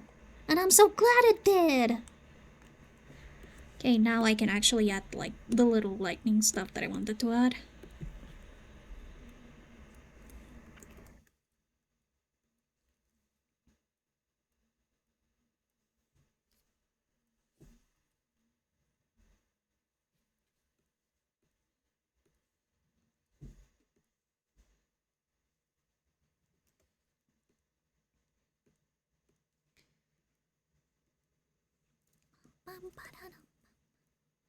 They have a collab next week? Wait, I need to check out Crony's schedule. Did Crony already upload his schedule? Or, Was it Yumi? Oh, wait, I forgot. You're a mod. You probably know already. You probably know before time. But, oh my god! That is actually very, very cool. That is very cool, you may say. It's actually based and very cool. Very awesome. God, I miss Pomo. I wonder how she's doing. 泣いちゃダメ、泣いちゃダメ、でも本当は言いたいよ。行かないで、遠くへと消えていく、こう言ってって。No, but he was talking about next week. His manager, he and Yomi are playing League. Oh yeah, right. Because that was like a megathon reward, right?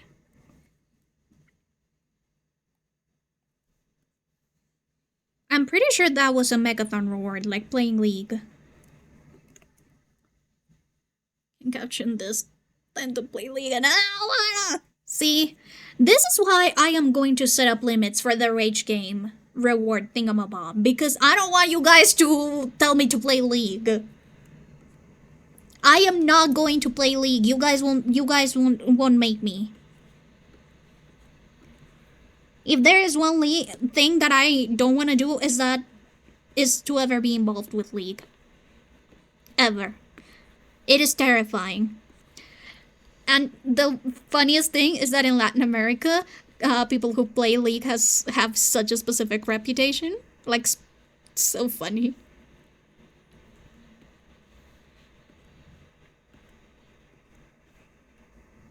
I mean, I know that people that play League in general have like a reputation, but here in Latin America, it is like a specific reputation. 泣いちゃダメ、泣いちゃダメ、でも本当は言いたいよ。行かないで、泣いちゃダメ、泣いちゃダメ、でも本当は言いたいよ。行かないで。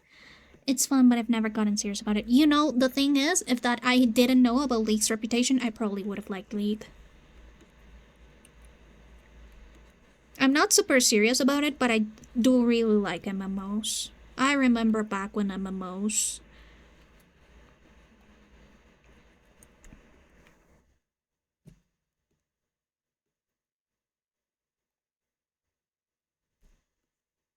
Oh shit.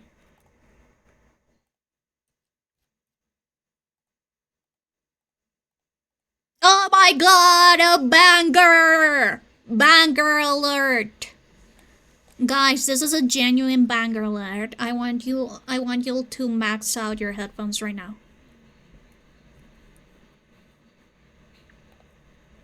Lala.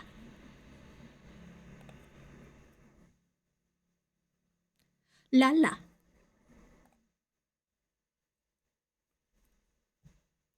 Lala.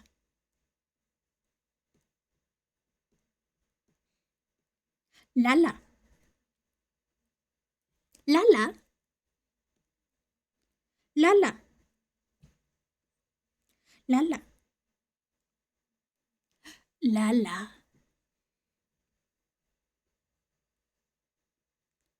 Lala.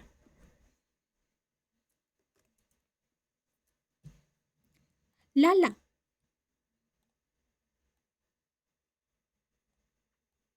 Lala.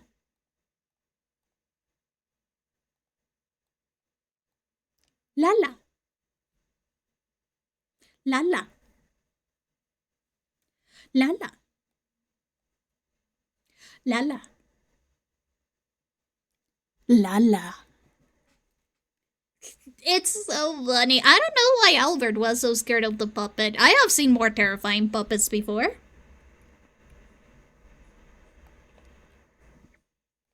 Ugh, it is such a good song, so. I love 31 Minutos. I mean, you guys already know that I love 31 Minutos, but I gotta remind you guys again. I love 31 Minutos. Think I know why. I kinda like it though. You wanna try? Oh, which you be so kind as to fall in love with me. You see, you know that I like you, but that's not enough. So you must fall in love. I think it's only fair. There's gotta be some butterfly somewhere wanna share, but I like you, but that's not enough. So if you will, must fall in love with me.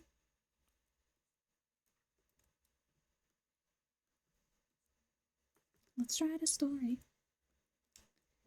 Me in my book. Gotta find me on my page. Alice, take a look. Oh, where are your manners? You need some time. Let's swap chests today. That might help you decide. Okay, this is officially finished. Yippee! This is officially done and finished. Yes. Yes. Yes. Yippee! So, let's just save this. And we can continue on to another commission. I think that the mission's commission. Oh wait, no. It was like save us. No, wait. There you go. Can go to another one. Oh, do me a favor. Can your heart rate rise a little? Do me a favor. Can your heart rate rise a little? The mission's commission. This is mostly just flat colors. I need to do the flat colors for this. And we need to decide some outfit colors. Outfit colors are important.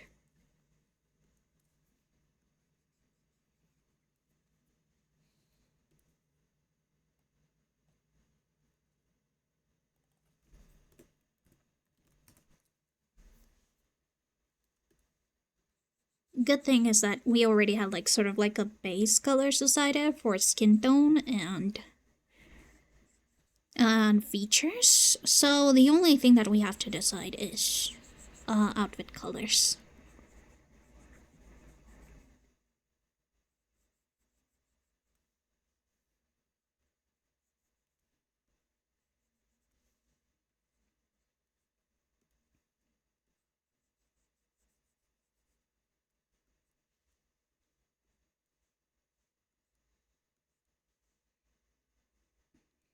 I am really, really proud of this.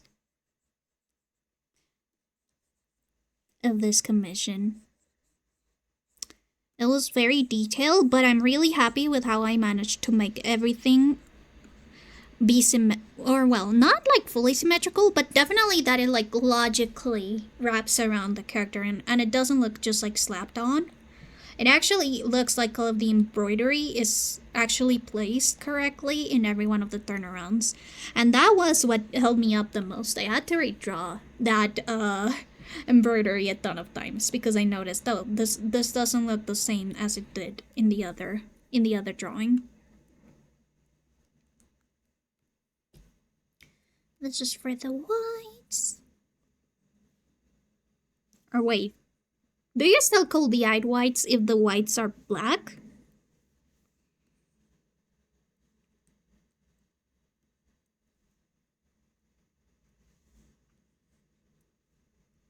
Guys, I need answers. Oh, the horns are actually darker. I didn't notice that. By the way, the reason why this is so sloppy is because I'm gonna show you guys a super cool trick.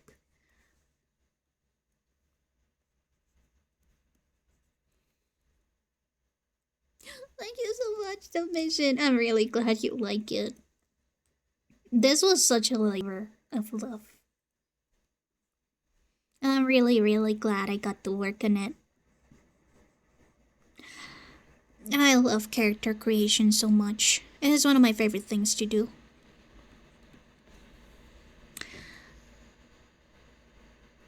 Yeah.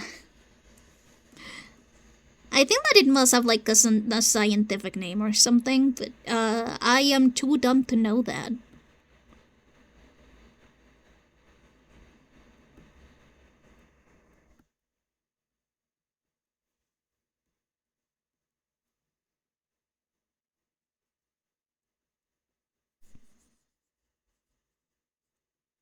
I believe the tail would probably be the same color as the horns, right? So. Wow, tail time!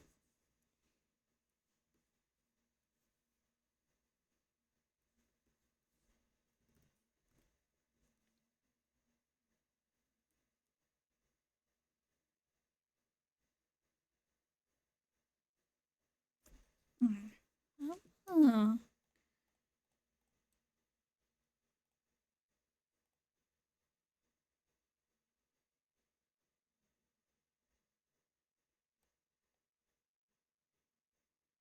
Oh, it really didn't like go through, huh?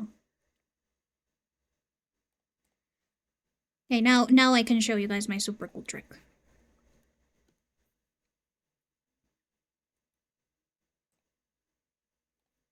Boom!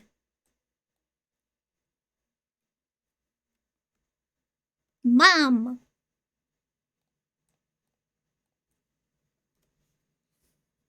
Wow! Perfect. Sclera. Oh, that's a scientific name. See, I knew that it had a scientific name, I just didn't know what that was.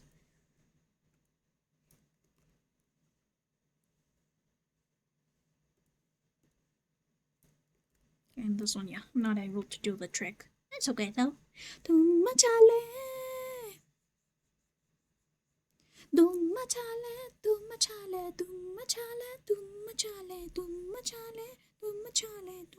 I need people to get into the Doom trilogy. Like, right now. Immediately.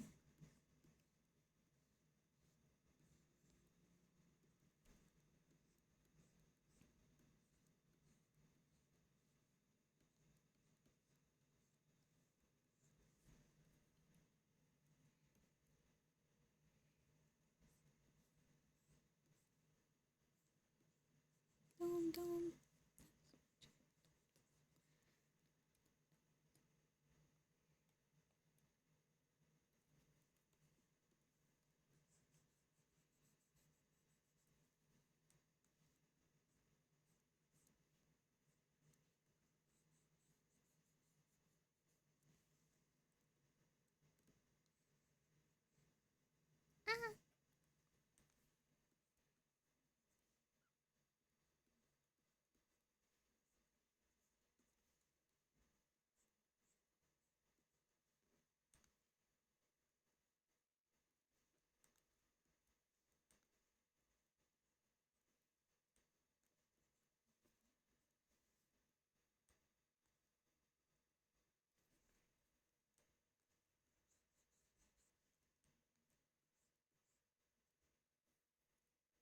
Dark Slayer, my beloved.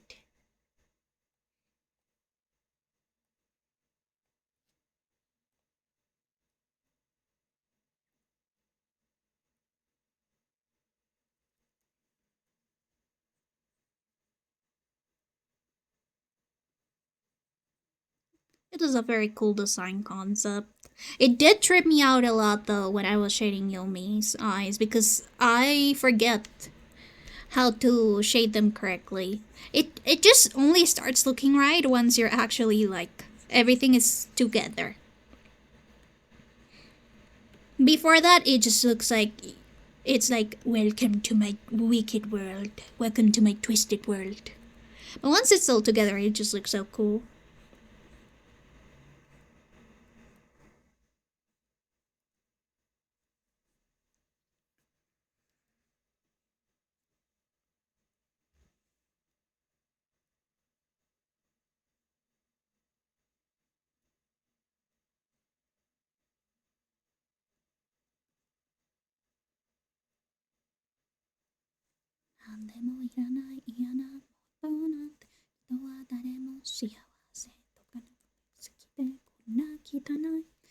I love this song. I wish I had like keys so that I could. I wish I had my key. What's it called? I mean, yeah, keyboard. I wish I had my keyboard so that I could. So that I could learn how to play this song. It's so cool.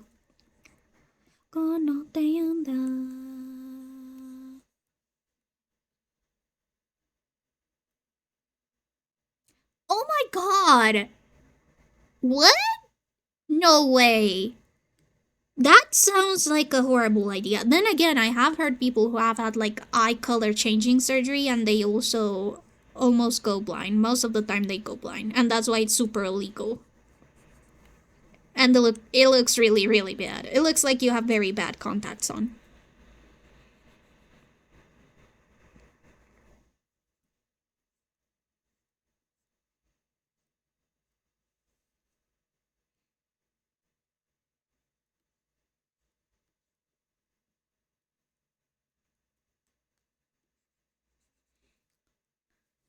But yeah,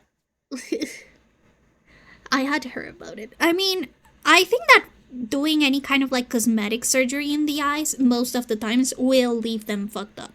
The eyes are very, very delicate organs. Do you guys know that I almost had glaucoma when I was a kid because my eye pressure was off the charts because I had like a small I had like a small little injury on my optic nerve that was like the size of basically a needle point.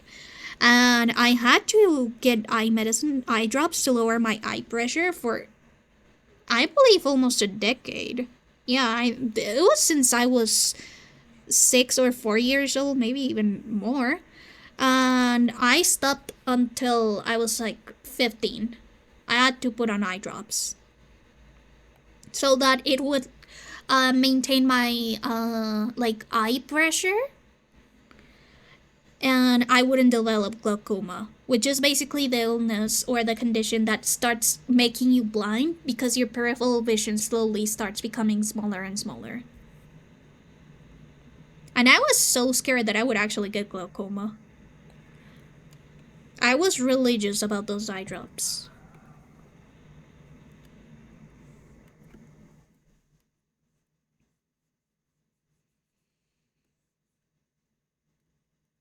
Because yeah, if your doctor tells you, hey, put on these eye drops every night or you'll become blind, that usually is a very effective way to make your kid use their eye drops that they indeed do stop them from possibly becoming blind.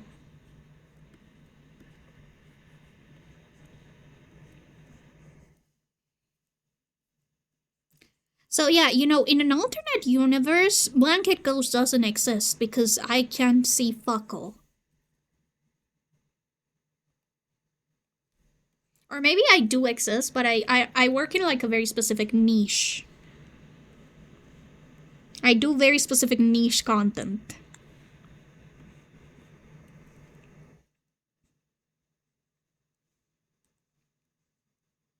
I wonder how hard it is to draw without your peripheral vision. I guess it wouldn't be too affected because you don't really use your peripheral vision much for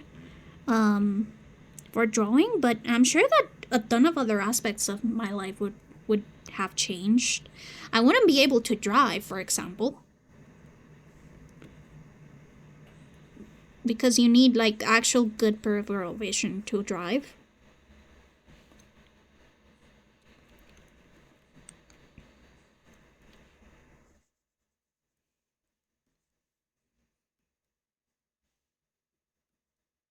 I'm pretty sure that if you have like advanced enough glaucoma, you qualify as disabled because your peripheral vision makes it really dangerous for you to go outside. Like without any aids, because you cannot be fully aware of your environment since you don't have your peripherals. Sort of like when you see horses and they have those eye covers that cover the sides of their eyes so that they can only see in front of them. That's sort of like when you have very advanced glaucoma.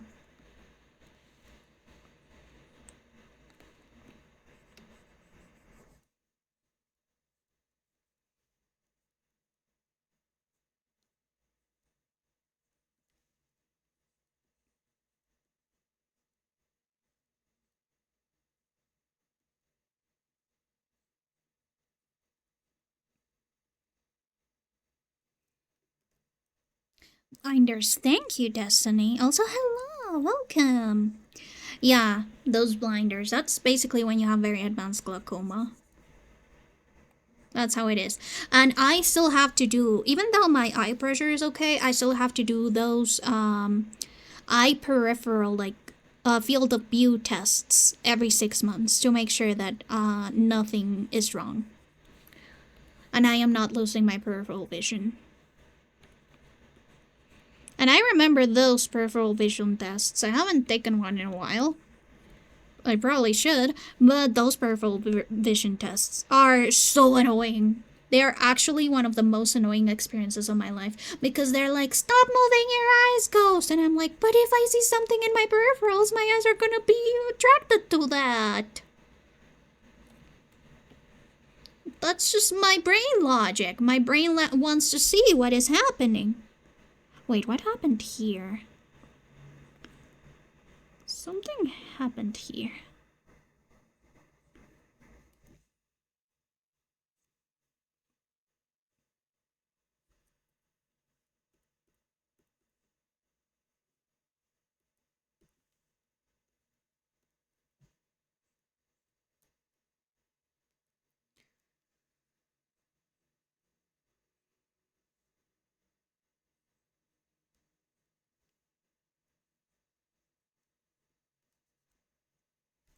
Oh, ads are going to come in 45 seconds, guys, and I'll also be taking a small bathroom break, and I'll also be refilling my water, so feel free to do the same. Go grab a snack, grab a drink, and whatever you may need.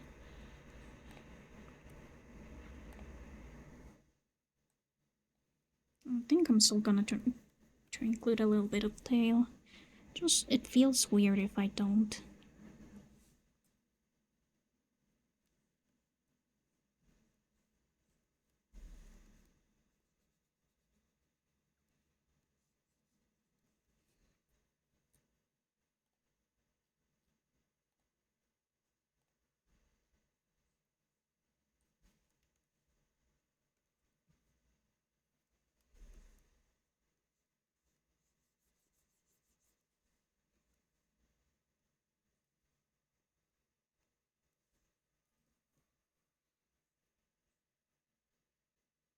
Caught in a bad romance.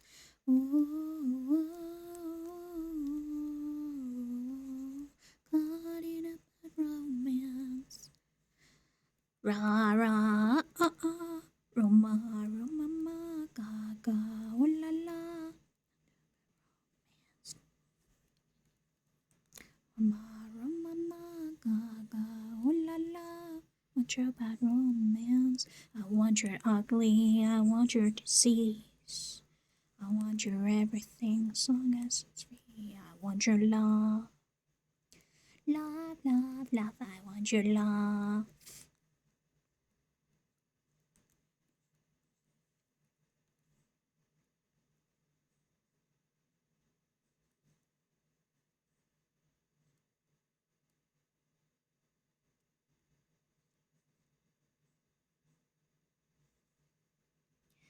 You know that I want you.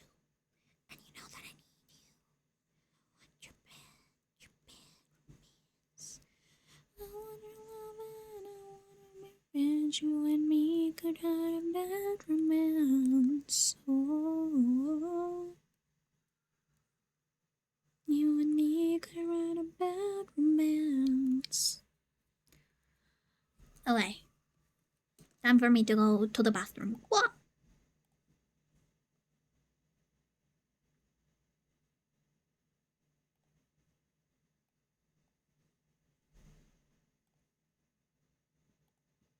Ba ba ba. Rama rama ma. Ga ga. Oh la la.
Fuck, I forgot to mute my mic. Anyways. I didn't hear anything, did ya? What the fuck? What the? Why am I upside down? Again! God fucking damn it.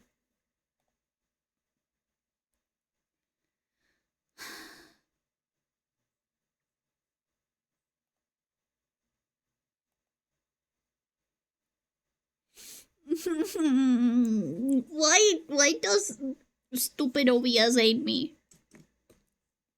Blanket tooth. Tooth mask.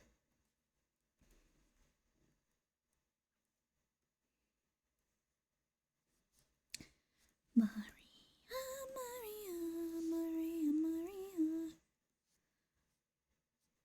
Again. No. No. Not again.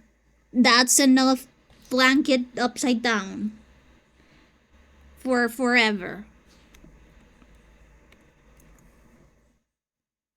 I mean, yeah, you could also do that. I forgot that the little, like, switch to my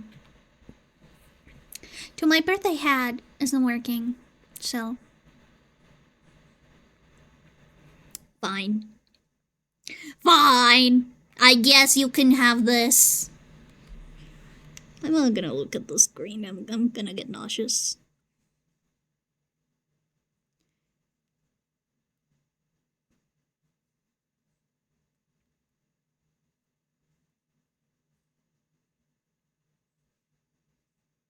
Guys, did you know that I'm a blanket?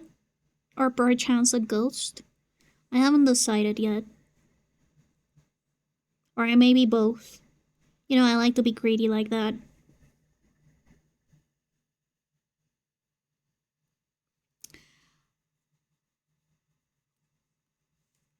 I do wonder if you guys will like my lore video. It is like a very simple and cute lore. I don't even know if I'll make it a video. I'll probably just make it a comic.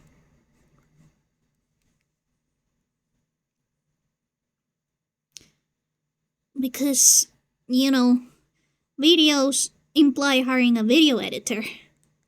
Because I don't want to edit video. Editing video is actually more of a torture than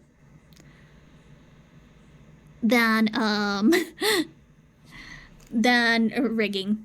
Well, let me just switch myself back. Excuse me. Excuse me. That's enough. Are my triggers not working again? They are not working. Great. I wonder if this is just like a kink of the program right now. You should do a voice acted comic. I'll try my hand at editing it. Thank you, Fleek. Oh, let's go, Teddy. I love playing Repo. You know, it is really funny that people call Repo and Peak Friendslap or whatever, but I love playing them solo. Everyone knows I have a not so healthy addiction with both of them. But it's okay because I enjoy myself and they make me happy.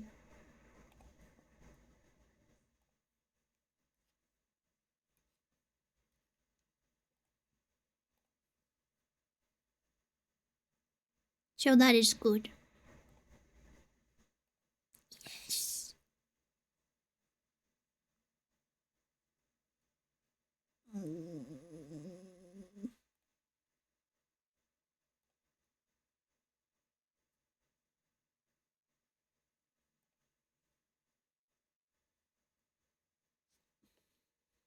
LA. And I love EDM. I know that this isn't technically EDM, it's like a subsection. But it is difficult to remember the names. But I love these songs, they hype me up for work.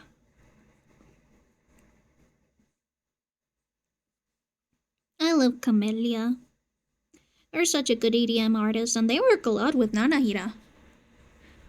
Which was something that I didn't know until like I heard their song with Nanahira.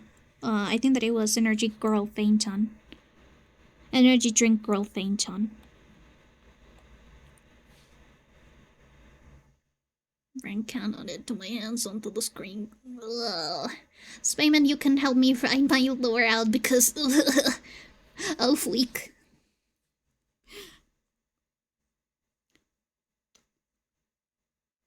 Oh fleek. I hope you know that me writing lore is like just slapping ideas until one of them sticks.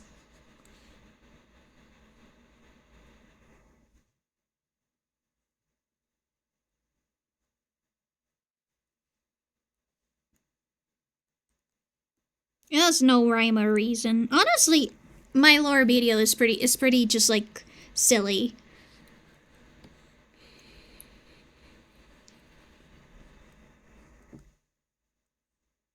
Or my lore is just pretty silly. That's my process too, but I need a writing partner. You know what? So true. What do you want to be, Fweek? Do you want to be silly or do you want to be serious in your lore?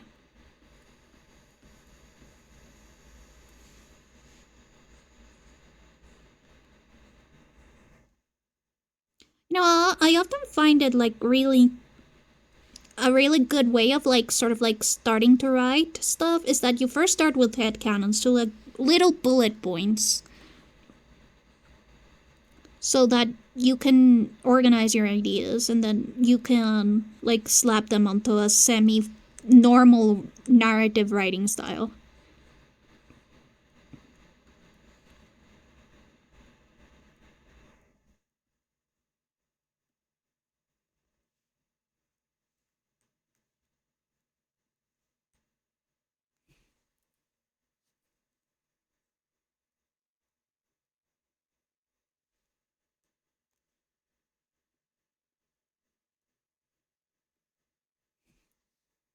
I'll DM you some stuff. Okay. I'm such a closet emo with it. Don't worry about it. I love being emo. I love emo stuff. My Lex! Hi, Lex. I love you, Lex. Also, hi, Stefan. How you doing? Thank you for giving me Lex today. What are we legging out for? Why are we taking out them dogs?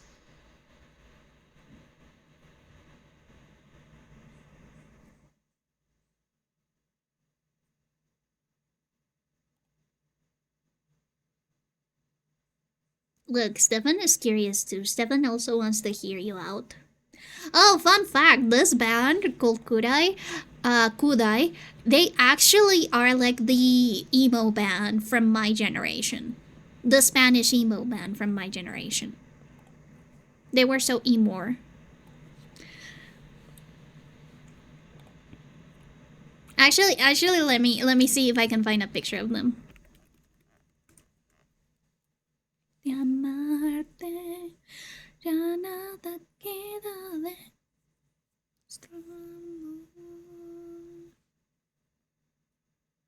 Let me look up like no, this is like their new like looks. Oh, there they are. There they are. My pookies. What do we think? This was the emo band. Like the Spanish emo band. So look at them, look at them, look at them. Look at that drip. Look at that aura.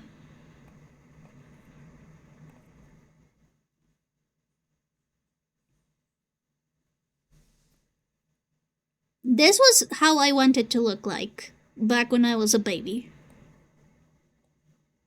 There's the hair I'll never get back. Oh! Those side-parted bangs where you couldn't see anything off of them. One of my friends tried to get me into like these types of bangs, but I couldn't see shit. So I decided to just go with like my little side part. That little Avril Lavigne like throwback bangs. Yeah, that was also very popular. Look at them. They're so iconic. They're so iconic to me.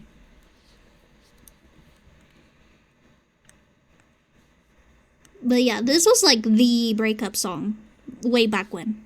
I mean, there's more breakup songs. Of course there are more, but still. You know.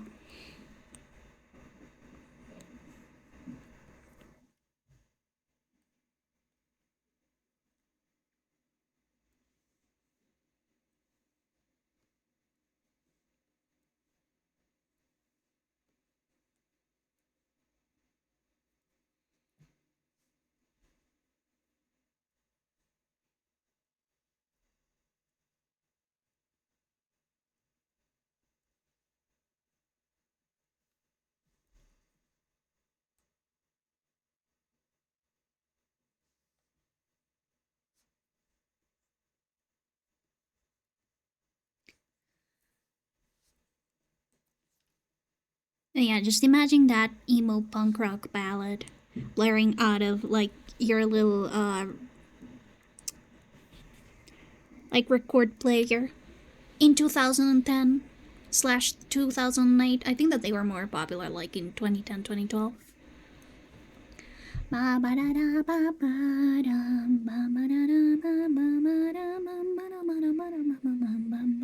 Okay, now we're getting into the fun parts. And the fun part is concepting the outfit colors. For outfit colors, I usually do like 2 or 3 alternatives, so that's what I'm gonna do.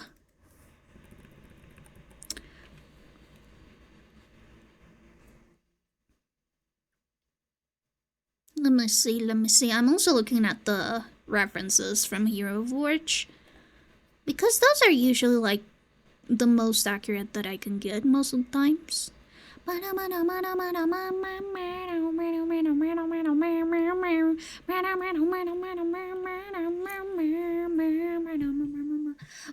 glad. How is the Arc Raiders going? How did you do?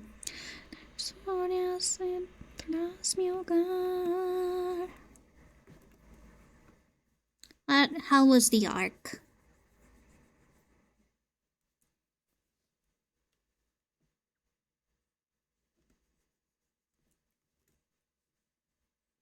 Also, Stefan, I did send you like the screen calibration setting stuff. Did that work out for you? Or were your screen settings already good enough to pass the tests?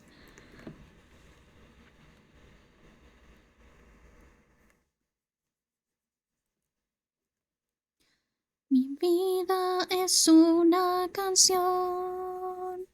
Soy esclavo del músico y no soy.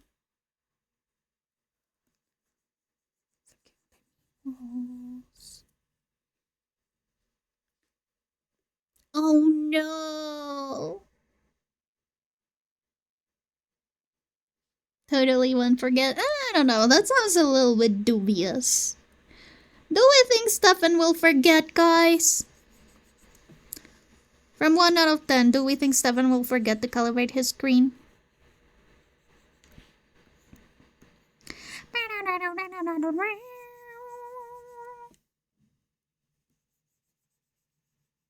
I also love this band. Mago de Oz is such a cool band.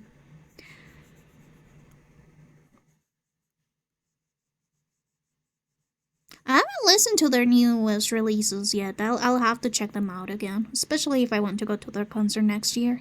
Soñadores que en tu ciudad damos pinceladas de color a tu gris realidad. Somos mitad caballeros, mitad bohemios y embusteros. Somos lo que un padre quiere para su hijita bebé. Estamos locos de atar, somos trovadores que en tu ciudad damos pinceladas de color a tu gris realidad. Somos mitad caballeros, mitad bohemios y embusteros. No somos lo que un padre quiere para su hijita bebé. Hasta que el cuerpo aguante, hasta que queme mi voz, hasta que el cuerpo aguante. Como soy, que el cuerpo aguante.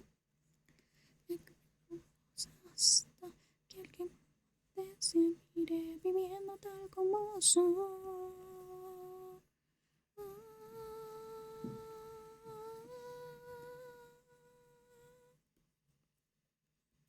Hasta que el cuerpo aguante.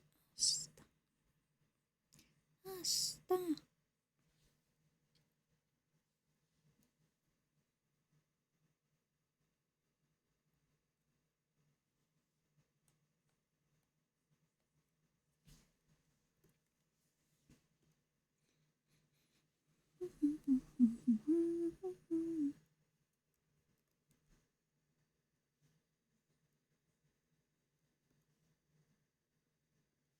So, for the flat colors, I usually go in broad strokes first and then I refine it all later.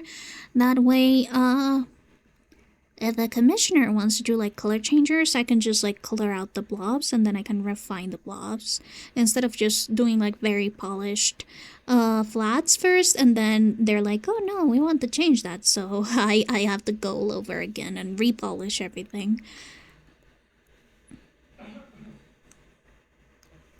La mi, el señor de la noche.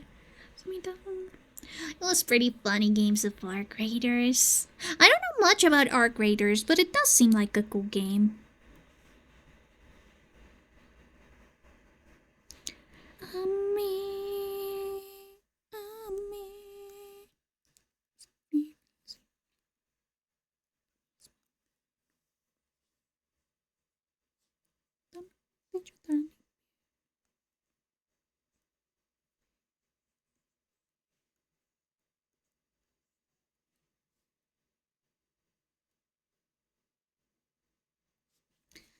So I don't know if I should make the corset lighter or darker. The bunky KB is nice. Pinky.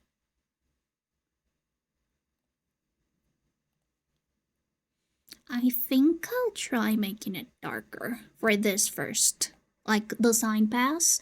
It's a loot and extract game. Ooh, sort of like Repo. I love Repo. You guys know that I love Repo? Oh, fun fact, I really like Repo. I'm probably gonna bite myself in the foot with this dark of a color for the corset, but we'll wait and see.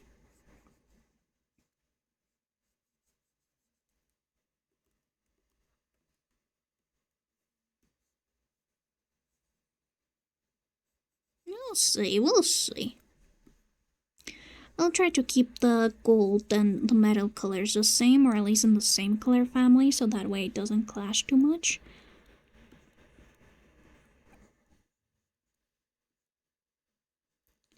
El señor de la noche. Soy mitad hombre, mitad animal. I would like for the lace colors to be like this very, very bright red. Or bright, like, in contrast to the rest of the outfit.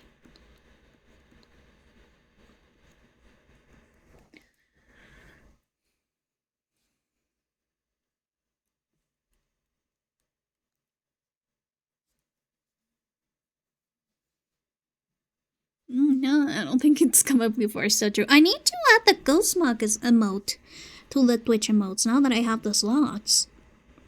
I will remake it though for it to be Twitch friendly or to be like actually like mobile friendly, because even though I love the smug emote that we have on Discord, it is not readable at all. I have to really squint hard to notice that it is a Ghost Smug emote. I just wanna get high with my lover. Veo una muñeca cuando miro en el espejo. Kiss, kiss, Kindali. Veo una tonight. I just wanna ride, get high in the moonlight.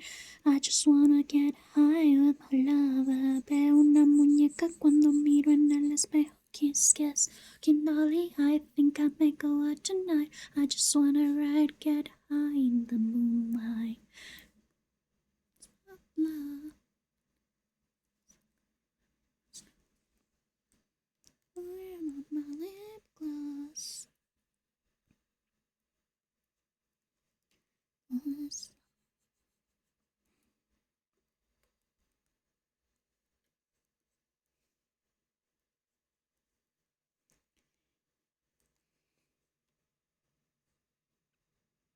I just wanna get high with my lover. Veo una muñeca cuando miro en el espejo. Kiss, kiss, looking dolly. I may go out tonight. I just wanna ride, get high in the moonlight. I just wanna get high in the lava. Veo una muñeca cuando miro en el espejo. Kiss, kiss. Think I may go out tonight. I just wanna ride, get high in the moonlight.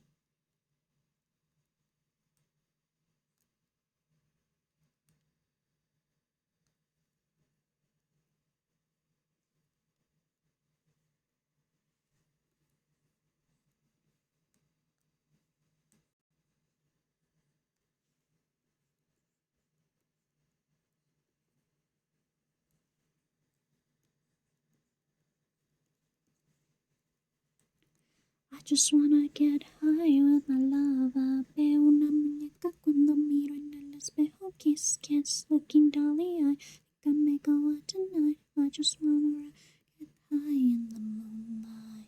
I just wanna get high with my lava. Veo una muñeca cuando miro en el espejo. Kiss, kiss, looking dolly. I think I may go out tonight. I just wanna ride, get high in the moonlight.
Oh god, this song.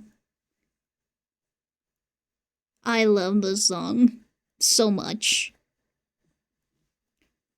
Few men that ever made me feel something like David Bowie in Labyrinth did.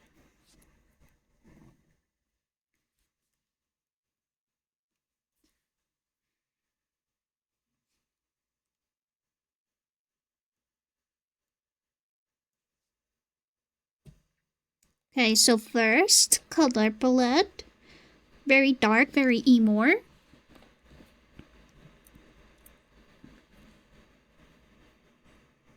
Now, I believe that one of the concept arts showed that the color of the red was actually a little bit brighter than the skin color. So, I'm gonna do that and then an all black.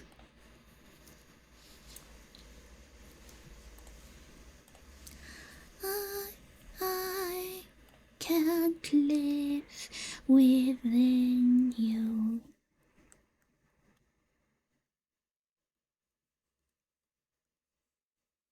No, that's way too orange. Let's put it more like the... sort of like a little bit dull. So that way the dark contrasts will go better.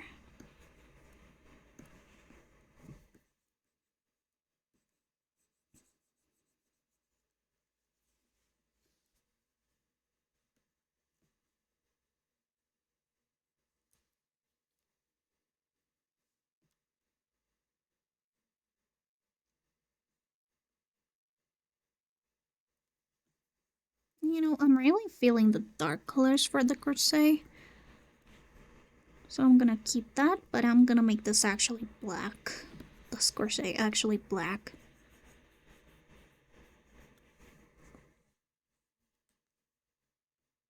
So I always like making the pants a little bit of a darker color just because it does divide the silhouette very nicely. But you could make the pants lighter. It's just something that is like a design preference of mine.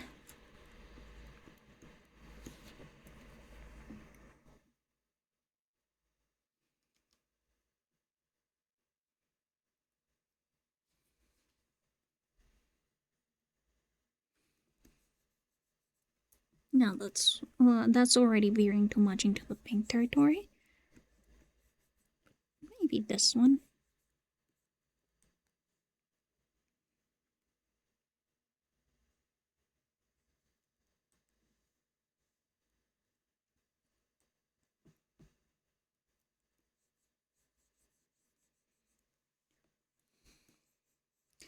You know, this color palette, the one that I'm working with right now, it feels very him coded. Do you know him from Powerpuff Girls? That's what I'm thinking about right now.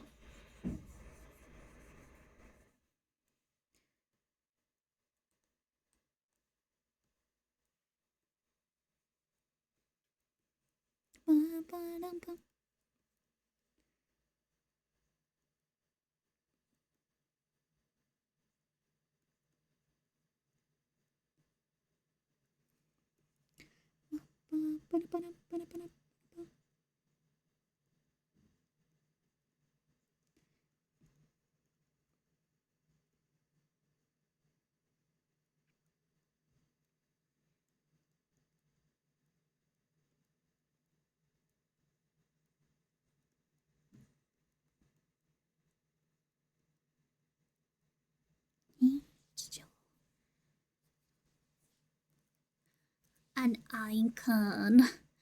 Him?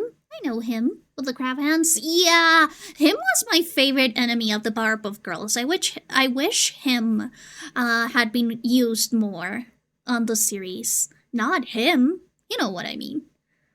Well, I am the Himbo Tonka. It was just me, but more of a Himbo Tonka. Him is not a twunk. Him is a whole ass twink. Have you seen him? Him is like a high femme twink.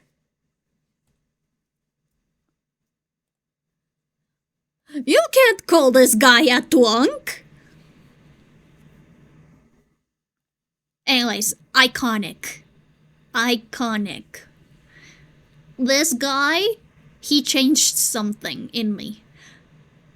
Oh yeah, you are more the himbo twink, definitely. Him is definitely like a super femme twink. But yeah, I loved him when I was little. If that explains anything about myself. I don't know if that explains anything about myself to you guys, but yeah, I loved him.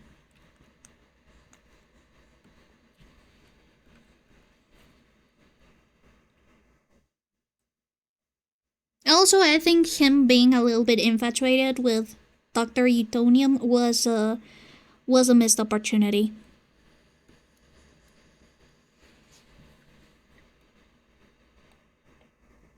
Okay, now this one is going to be the old black one. With red accents.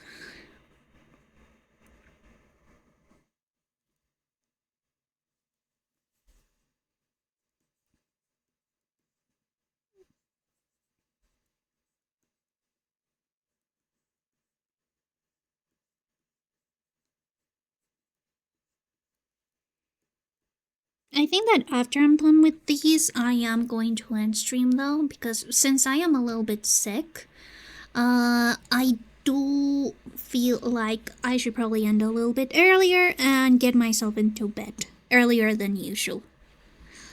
I also grab myself a drink or something so that my cramps aren't as bad. Hee hee.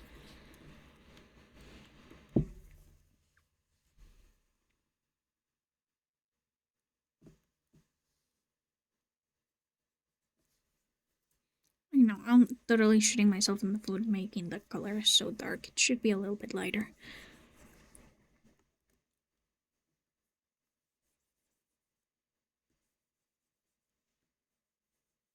But yeah, I will be ending the stream a little bit earlier so that I can sort of like ride out this food poisoning. And that way I'll be full of energy for Friday and Saturday. Also, keep your eyes peeled on my Twitter because that will be Twitter/Blue Sky because I'll be giving away those designs that I worked on Monday. I'll be putting out the announcement very, very soon.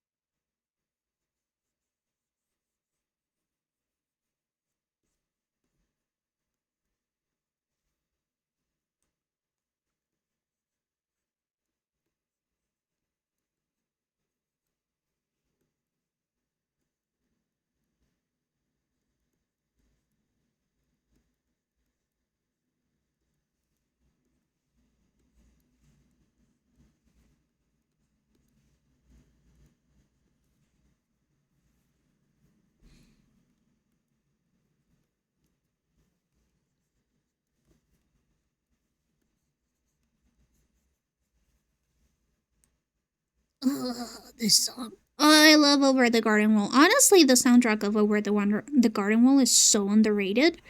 It is so gorgeous and so good. And if they sell it on vinyl, I'll definitely try and get it on vinyl. If shipping prices weren't so expensive. Ugh. It's so sad that shipping prices usually are what's stopping me from getting like vinyls and stuff. Cause stupid stuff. Where shall we begin? If dreams can come true, then why not pretend? Oh, the gentle wind beckons through the leaves as autumn colors fall. Then sinking of golden memories, the loveliest eyes of all.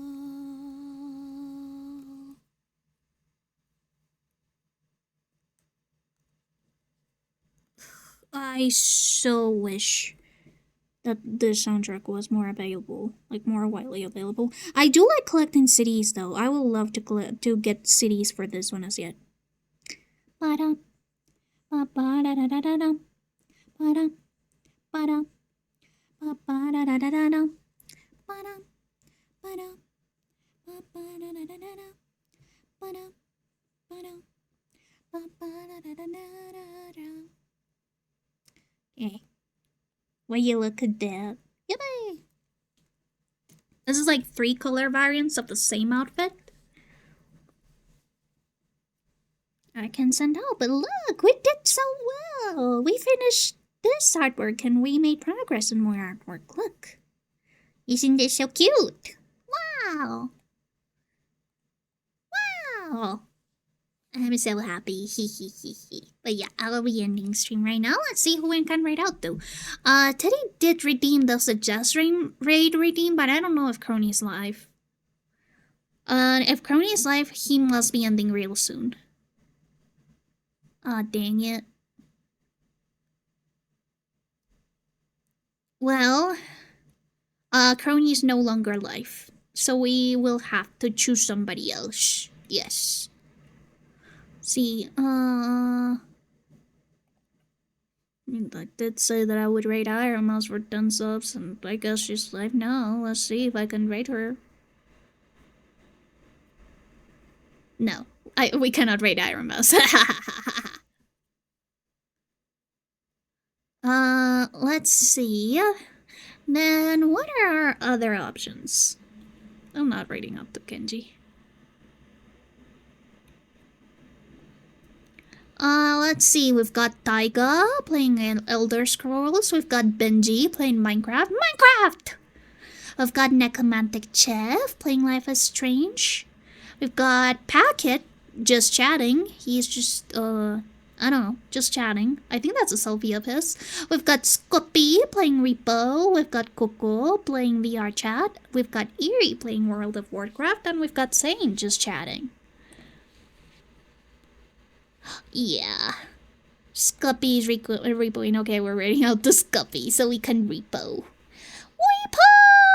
Let's go! I love repo! I love repo so much. Okay. Thank you guys so much for coming. And I'll see you guys. What? Show thyself. God damn it!